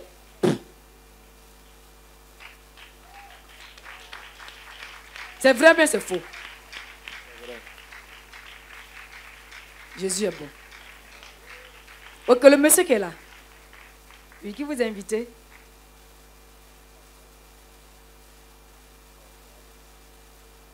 Sœur Rosine. Tu le connais personnellement? Tu l'as rencontré puis tu l'as invité? D'accord. Lève tes deux mains, s'il te plaît. Tu lèves ça bien haut. Tu lèves ça bien haut. Et puis tu t'abaisses encore. Tu t'abaisses. Tu t'abaisses doucement, doucement, doucement. Non, en courbant le dos. En courbant le dos. Je chasse la paralysie. Au nom de Jésus. Et je chasse aussi la mort, tout de suite et maintenant même. Je chasse la mort tout de suite et maintenant même, par le pouvoir du nom de Jésus. Je chasse la mort. Je chasse la mort au nom de Jésus. Relevez-vous, tapez votre nuque. Il faut taper bien fort. Il ne faut pas avoir peur. Il faut taper fort même. Il faut taper fort. Il faut taper fort. Ok, voilà, c'est bon. Dis-moi souvent, qu'est-ce que c'est pas dans ta tête? Pas comme maladie, les pensées que tu as souvent.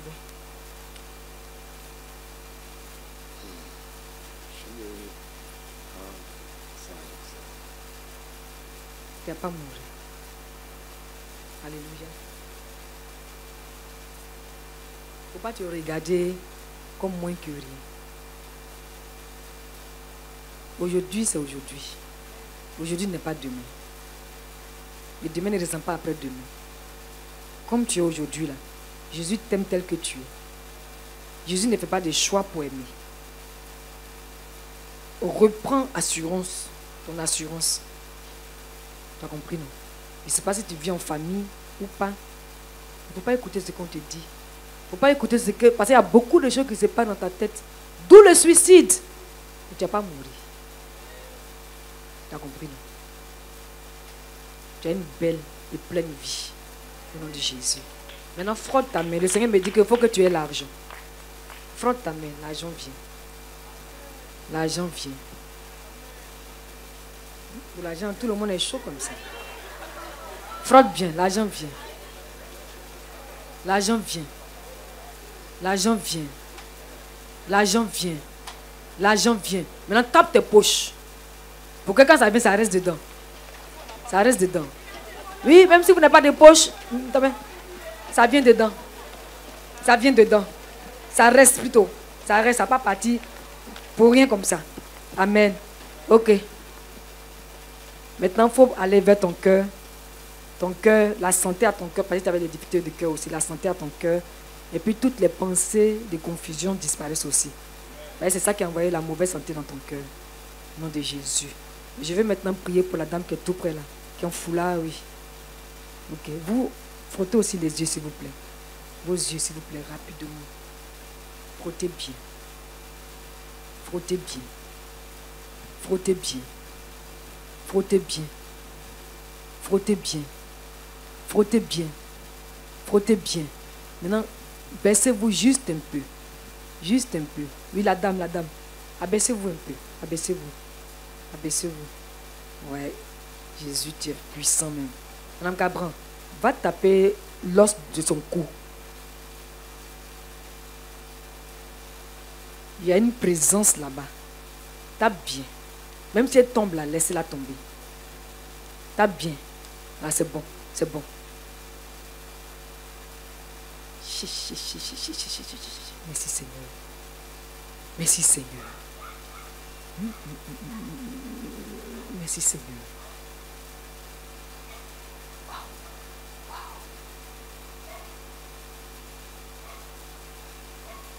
Jésus.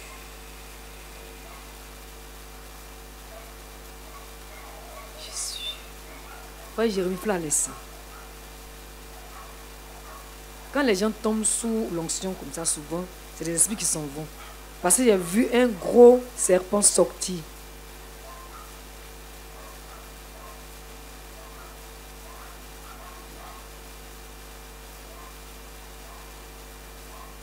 Et ça jouait sur son dos. C'est pourquoi il n'arrive pas à relever son dos. Et quand Mme Cabra a tapé l'os du cou, selon que le Seigneur m'a indiqué, c'est pourquoi il dit merci Seigneur, je l'ai vu partir. Une vision rapide. C'est des esprits méchants, hein. C'est pas des choses avec lesquelles il y a un accord. Non, non, non, c'est des esprits méchants.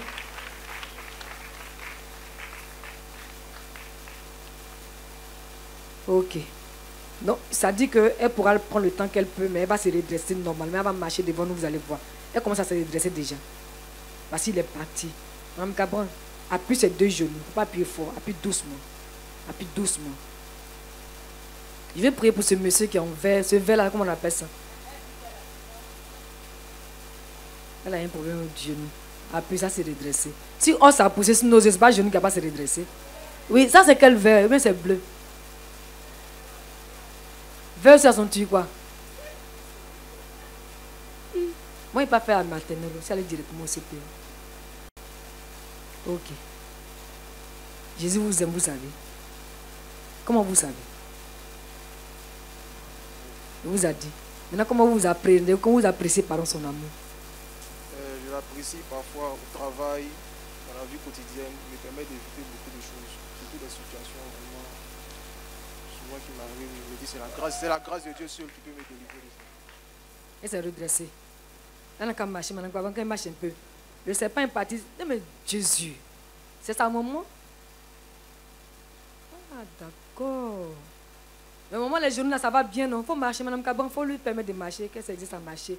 Si le serpent est sorti, ça veut dire que la démarche a changé. Vous voyez comment elle a décalé?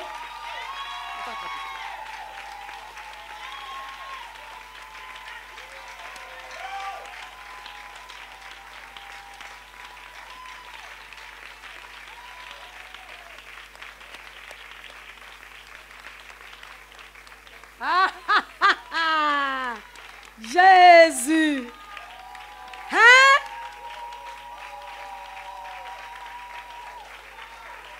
Ouh! Ouh! C'est ça le seul genou qui est emballé?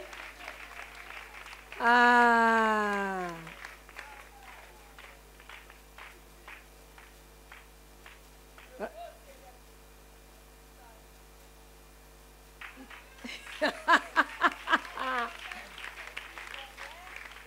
La ceinture encore là. Mais vous allez après aller dans l'autre, enlever la ceinture pour expérimenter. Je comprends pourquoi la fille pleure.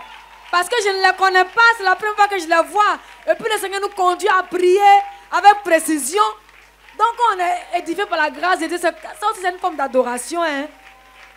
Donc c'est le grand temps de l'adoration, de la reconnaissance. Avant de prier pour le monsieur qui est en verre, on dit c'est tu quoi? Cette dame-là, c'est des choses que le Seigneur me conduit à dire rarement. Il y a une très grande grâce du Seigneur sur votre vie.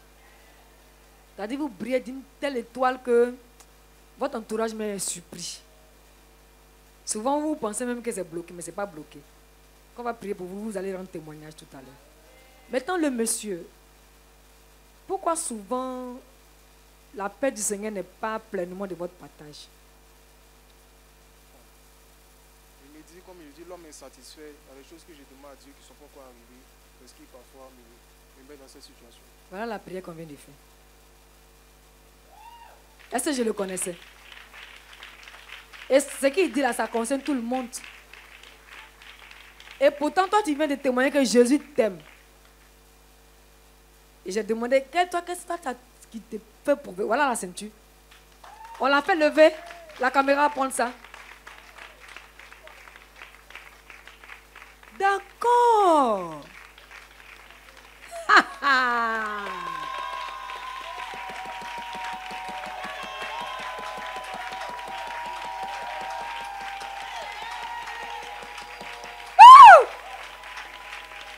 Maman, tu es guérie au nom de Jésus, c'est pour toujours. Est-ce qu'on guérit de la folie? Moi, j'étais folle. Mon pasteur d'Asylva était fou. Mais c'est quand vous le voyez, Issa Makin qui était fou. C'est la même source où on est actuellement là. C'est cette même source qui nous a accueillis, puis on a été guéris de la folie. Donc ça n'a plus revenu. Donc mon frère, ce qui fait que tu n'arrives pas à toucher le Seigneur là, tu es bouché. La reconnaissance là, ça ouvre ton cœur. Maintenant, ce n'est pas reconnaissant que tu attends quelque chose que tu demandes. Il faut jouer d'abord ce que le Seigneur t'a demandé. Et je te dis, la révélation de la parole de connaissance du Seigneur te concernant, c'est ce que toi tu fais là qui te bloque. Dis-moi la vérité. Dans ton entourage, il y a des personnes qui veulent te faire du bien. Mais quand elles viennent, c'est comme si elles sont bloquées. Parce que ça dit que ton attitude extérieure ne montre pas que tu as besoin de ce bien. C'est comme si tu es toujours en position plaintive. Je me trompe? Donnez le micro pour qu'il confirme. C'est vrai.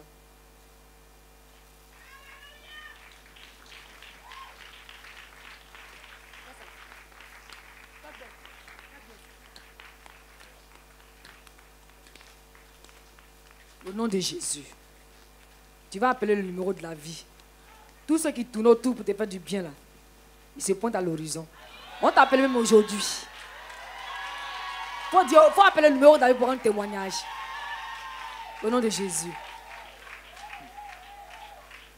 Vous voyez comment le manque de reconnaissance bloque nos bénédictions. Jésus veut mettre. Mais ce qu'il a mis là, ça t'énerve. Donc il va te donner nouveau, pourquoi? Tu ne donnes pas nouveau. Caroline, tu vois le passage qu'on a mentionné tout à l'heure quand on était ensemble dans le bureau, non? Pourquoi mettre du vin nouveau dans des vieilles outres? Ce qui est là, tu n'as pas apprécié. Pourquoi de nouveau?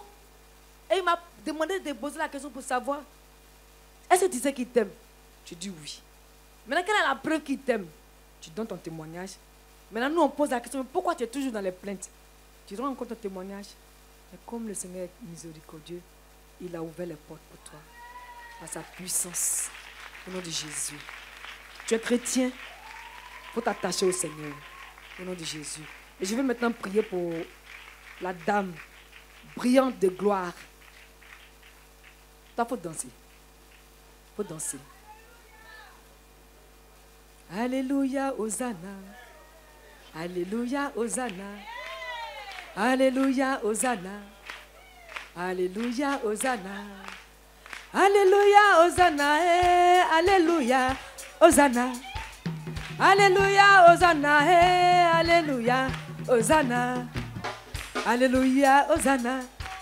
Alléluia, Hosanna. Alléluia, Hosanna. Alléluia, Hosanna. Alléluia, Hosanna. Alléluia, Hosanna. Alléluia, Hosanna. Alléluia, Hosanna. Amen. C'est ce que le Seigneur va demander de faire pour toi. Et tu vas rendre témoignage. Tout ce qui donnait l'impression d'avoir été bloqué là. Toi aussi tu vas appeler à partir de demain, tu vas appeler.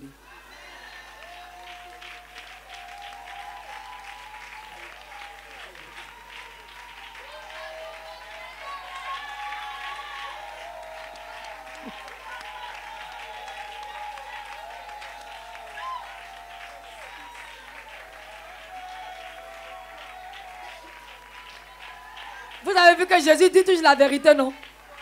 Elle est remplie de gloire. Les gens viennent prendre crédit avec elle. Le montant même qui dépasse ce qu'elle a. Ça veut dire que c'est passé là, ça?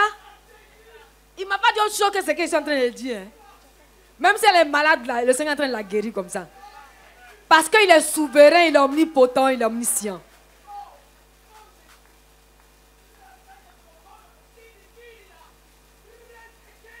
Et je t'accompagne dans le parler en langue. Libra kasantara broka. Libra kasanderemo o ibala breka. Rita la akolopa masetere kohuka nabaka. Mikakara boko ayabara breka. Lisontoro mo shakara babaka. Oui, tout est enlevé maintenant. Tout le papeau, toute la paille qui la couvrait est enlevé tout de suite et maintenant. Au nom de Jésus. Au nom de Jésus. Merci Seigneur pour ta visitation. Au nom de Jésus. Alléluia.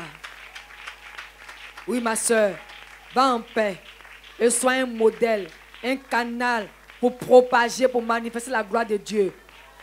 Parce que tu es une femme de gloire, une femme riche.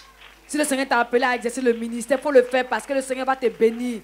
Par ton canal, il va bénir des gens. C'est ce qu'il me dit pour toi que je te dis. Je n'invente rien.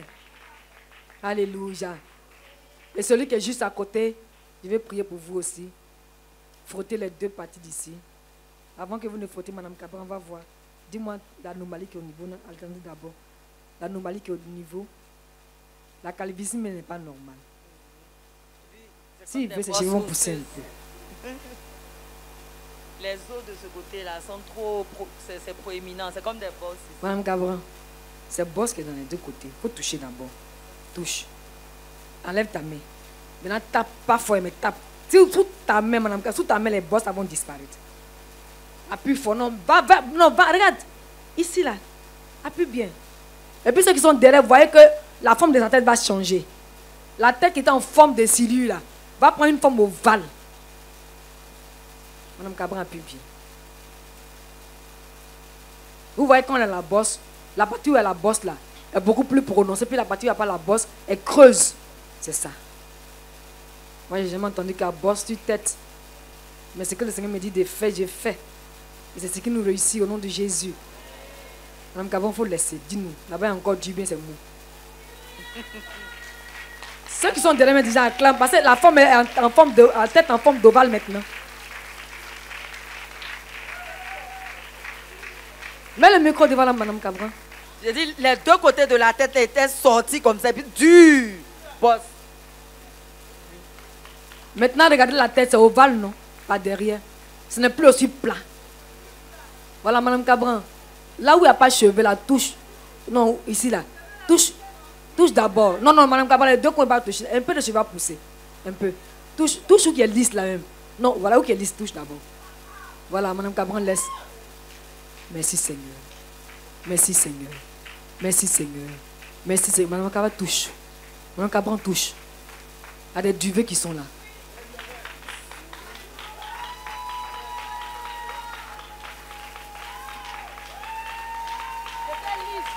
C'était lisse.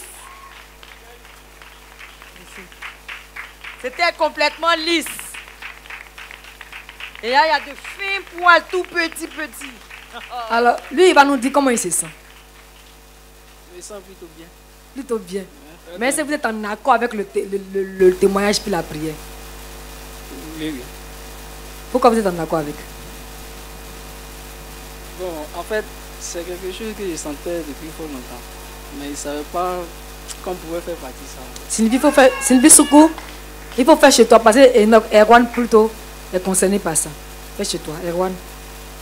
Madame Cabron, il faut lui montrer où tu as touché à Sylvie Soukou.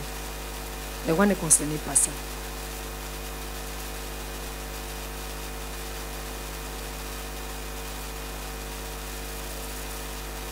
Ok, je vais prier rapidement pour la dame. Florence. C'est Florence, non?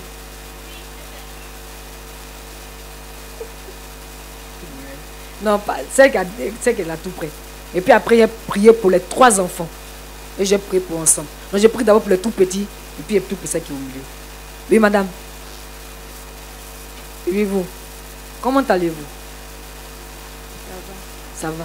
Mais pourquoi ça va doucement? Oui, ça va. Vous trouvez bizarre que vous êtes là pour qu'on prie pour vous, puis on demande si ça va. C'est ça, non? Tapez le ventre. Tapez bien. Est-ce qu'on vous a déjà parlé au sujet de votre trompe, au sujet de votre bas-ventre? Tapez avec les 2 mains. Tapez partout le ventre, partout le ventre, partout le ventre, partout le ventre, partout. Maintenant, allez-y vers le bas du dos. Le bas du dos. Le bas du dos.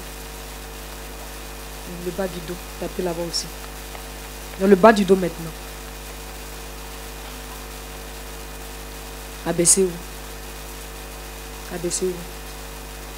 Ok, dites-moi qu'est-ce que vous aviez concernant le dos.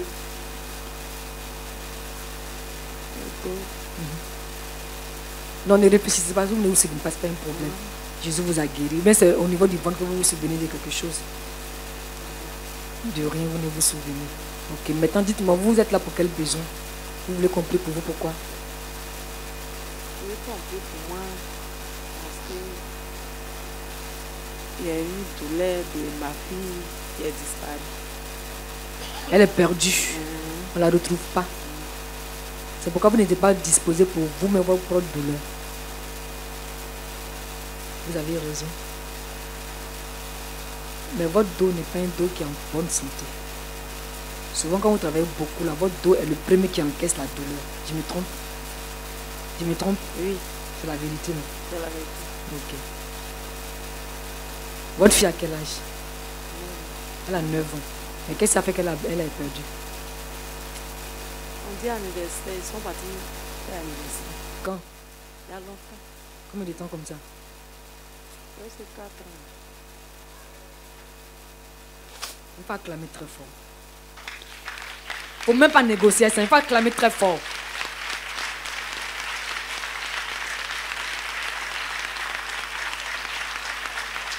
Ok. Maintenant, tu frottes le bout de tes seins, puis tu appelles son nom. Quand tu frottes tes seins, tu dis son nom. Dis son nom. faut appeler son nom. Ma chérie, le nom de ta fille, son nom s'appelle comment? Juliana. Oui, il faut dire. Mets le micro. Anne Juliana. Reviens. Reviens. Au nom de Jésus. Au nom de Jésus. Dis encore. Anne Juliana. Reviens. Reviens. Au nom de Jésus. Au nom de Jésus. Anne Juliana. Au nom de Reviens. Jésus. Au nom de Jésus. Anne Juliana. Anne Juliana. Reviens. Au nom de Jésus. Anne Juliana. On va t'appeler. Reviens. Au nom de Jésus. Anne Juliana. Reviens. Au nom de Jésus. Amen. Amen. Ok, les deux petits enfants. Madame Cabran, il faut frotter le visage de celui qui est en chemise bleue. Avant de frotter son visage, il faut voir que son visage a quelque chose de particulier. Tu sais, non? Quand ça fait un peu vieux. Quand tu as fini de frotter, tu vas voir que c'est devenu vieux. Il faut frotter. Frotte. Madame Cabran, il faut frotter. Frotte bien. Frotte bien. Frotte toujours bien. Frotte toujours bien. Frotte toujours bien. Ses parents sont là. Ses parents sont là. Est-ce que ses parents sont là? Qui est le parent de l'enfant? Il est venu avec sa maman, hein. Sa mère est où? Faut frotter. Maman bien. Nina. C'est ton fils, mais c'est ton neveu. C'est ton cousin. Quelle douleur il subit. Mais tu n'as pas de nouvelles sur lui. D'où il vient là? C'est une bonne atmosphère, une bonne ambiance. Parce que le Seigneur montre qu'il porte un poids qui est plus lourd que lui. Donc ça fait qu'il est devenu vieux. Pour son âge. Donc Abraham enlève la main.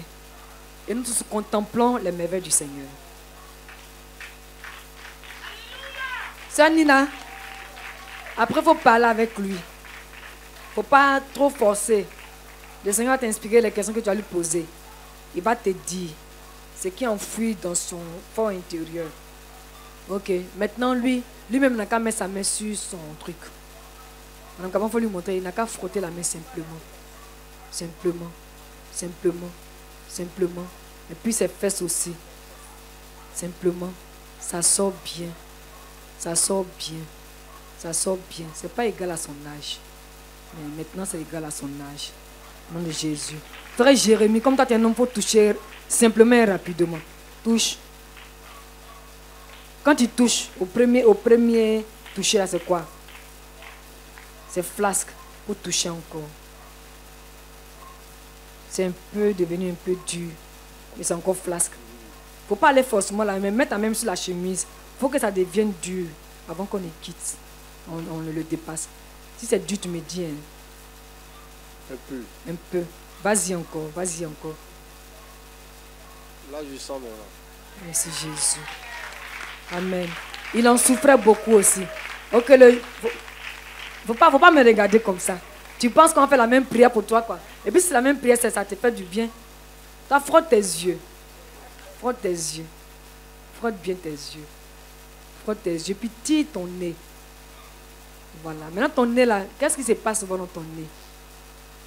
Souvent, je ressens les picotements. Tu ressens les picotements. Il faut tirer, parce que la sinusite s'en va maintenant. Tire bien. Il faut faire comme si tu as éternué. Fort. Et puis fais bien. Il faut faire encore. Tu sens quoi dans le nez quand tu as fait? C'est libre. C'est libre. Puis parle bien. Gloire à Jésus. Ok. C'est ta soeur? Non, non. Vous ne vous connaissez pas. Mais vous qui vous invitez? Maman Oupo. Maman Coco. Oupo. Maman Oupo. Bon, ce que je veux savoir, vous voulez vous allonger un peu? Oui, oui. D'accord. Donc, Madame Cabran, prends la taille. Avant qu'on ne passe la prière que le Seigneur me demande de faire pour vous, il ne faut pas enlever la chaussure. Elle ne faut pas qu'elle enlève. C'est-à-dire la taille même qu'elle a maintenant là. La chaussure ne va pas jouer dessus.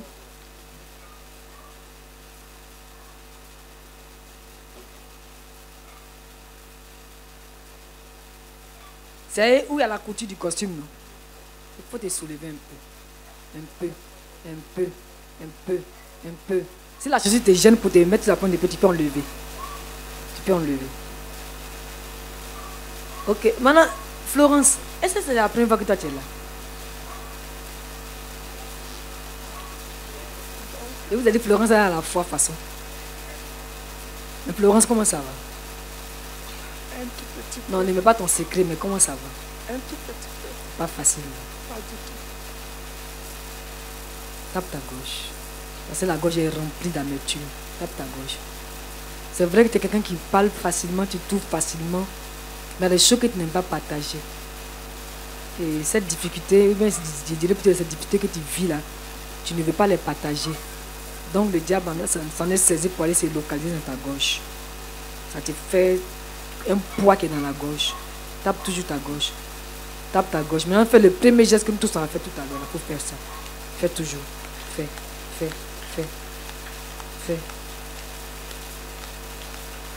Tu as perdu aussi un poids, c'est ça, non?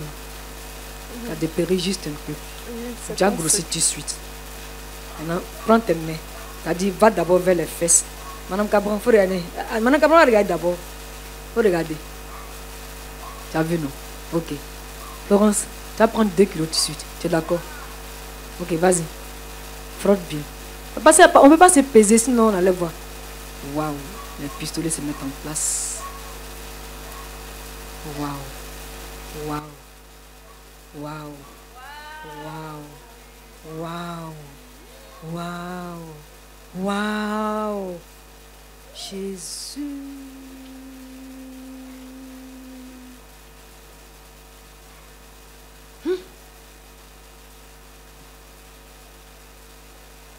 Elle a pris 2 cm effectivement. Ok Florence, avant de rendre le témoignage, moi-même là, toi-même il faut me dire, comment, parce que quand on a maigri, on sent quelque chose dans son corps. Quand on a grossi, il y a une certaine position, une certaine façon d'être dans le corps. Comment tu sens dans ton corps? Je me sens, c'est comme s'il y avait une évolution dans le corps. Ton visage m'a pris un peu de chair. Touche ton nez. Touche bien ton nez. Touche bien ton nez. Touche bien ton nez. Je chasse la sinusite. Au nom de Jésus. Maintenant, tourne ta main autour de ta bouche. Même si tu ne parles pas à tout le monde pour tes situations, si tu veux, tu prends un bic, puis une feuille, puis tu écris. Tu vois, non? Maintenant, si tu as une amie à qui tu peux te confier, à qui tu veux parler, tu lui parles. Mais si tu n'es pas sûr que ça peut être gardé là, prends un bic et une feuille, puis tu écris. Et puis tu dis merci à Jésus parce que la solution est là. Tu as compris, non? Florence, il faut marcher un peu. Tu vas voir que tu as pris du poids. Marche, tu as grossi. Tu as grossi. Tu as grossi. Tu as grossi.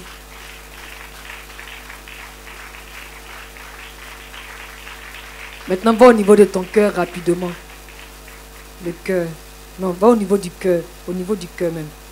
Le cœur, le cœur, le cœur. Non, non, ne mets pas ta main. Voilà. Faut appuyer fort. Je chasse la crise cardiaque. Je chasse la crise cardiaque. Je chasse la crise cardiaque. Le matin, dit non, il s'est réveillé, son cœur s'est coupé. Il fait les montres. Non, ce n'est pas pour toi.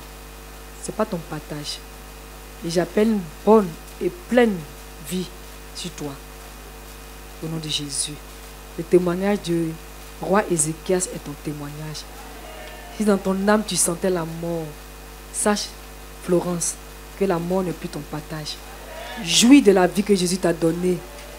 Même les biens qui sont là, qui ont diminué, jouis du peu qui est là. C'est alors que tu verras que le Seigneur t'a fait des ouvertures. Si tu n'es pas reconnaissant, tes yeux ne seront pas ouverts pour voir les ouvertures que le Seigneur t'a faites. S'il y a un passé que tu regrettes par rapport à ta position financière, oublie ça. Dis merci au Seigneur pour ce que tu as actuellement. Si c'est 5 $, 10 $, 20 $, dis merci au Seigneur pour cela. Elle vit aux États-Unis. Ce que tu veux là, Jésus va te donner. Parce qu'il t'a toujours été fidèle. Il ne t'a jamais abandonné. Et tu as bien fait d'être là aujourd'hui. Parce que hier, j'ai pensé fortement à toi. Que le Seigneur te bénisse. Maintenant, mets ta main au milieu de la fontanelle. Le cerveau qui était perturbé à cause des soucis reprend sa vitalité normale. Reprend sa forme normale. Au nom de Jésus. Amen. Amen. Amen. Florence, sois en paix. Alléluia. On n'a pas encore prié pour qui. Bon, elle a pris 2 cm au moins. Voilà. Sans les chaussures.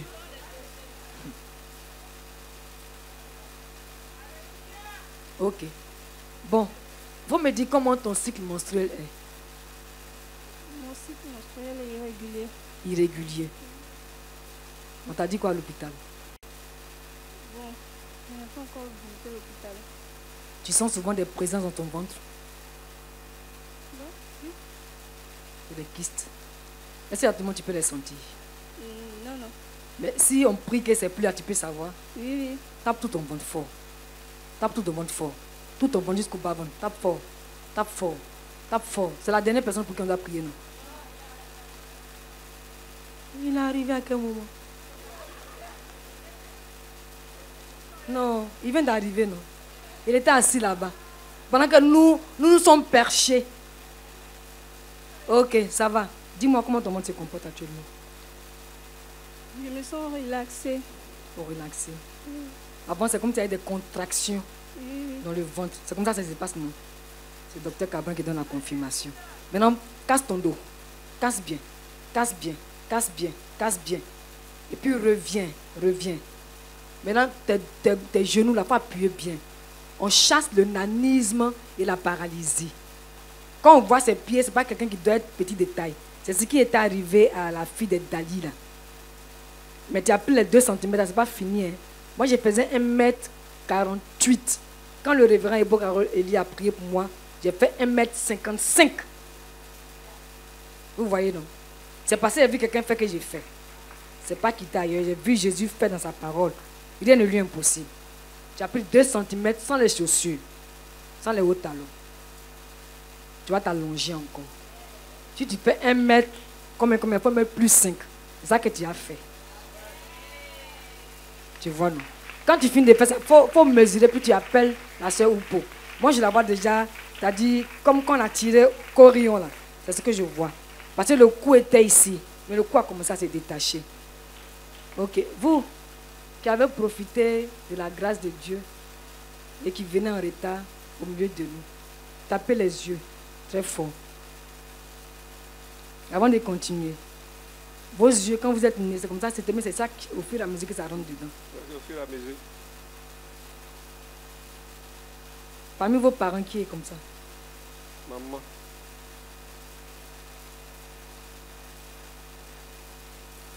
Avant qu'elle ne ferme, Madame Cabra, on regarde les yeux, parce que ça a sorti tout de suite. Non, il ne faut pas fermer d'abord.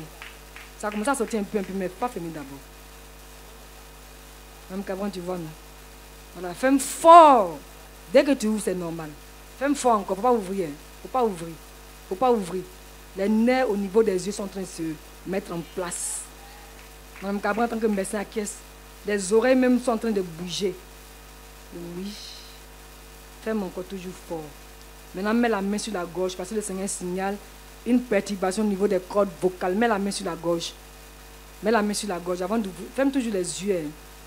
C'est une hérédité plutôt, c'est une malédiction. Ok. Maintenant, tape les 2 genoux avec la main qui est libre. Tape les 2 genoux. Maintenant, tape la partie qui est personnelle là, avec ta main. La partie qui est personnelle là. La partie qui est personnelle là. Voilà. Tout va bien se passer.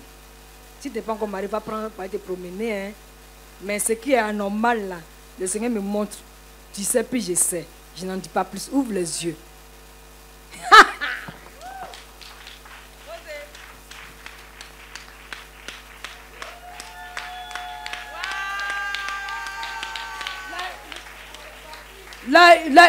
L'œil gauche est bien sorti même.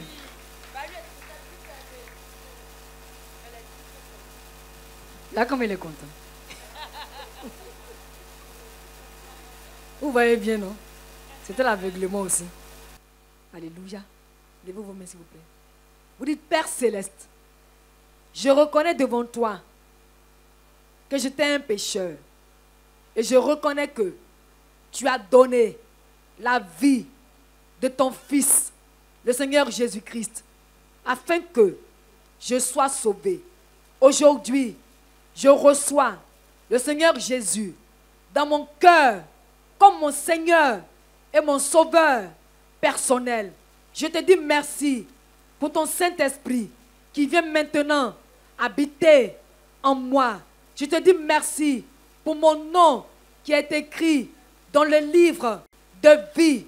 Je te dis merci pour ton sceau qui est apposé sur ma vie, le signe extérieur que j'appartiens à ton royaume, loin des yeux et de la vue du malin, mais maintenant sous ton couvert, sous ton regard divin, car ta parole déclare que celui qui demeure sous l'abri du Très-Haut repose à l'ombre du Tout-Puissant. Je te bénis parce que les flèches qui volent en désordre ne m'atteignent plus. Le filet de l'oiseleur ne me gagne plus parce que celui qui demeure sous l'abri du Très-Haut repose à l'ombre du Tout-Puissant. Merci Seigneur pour ton salut. Au nom de Jésus. Amen.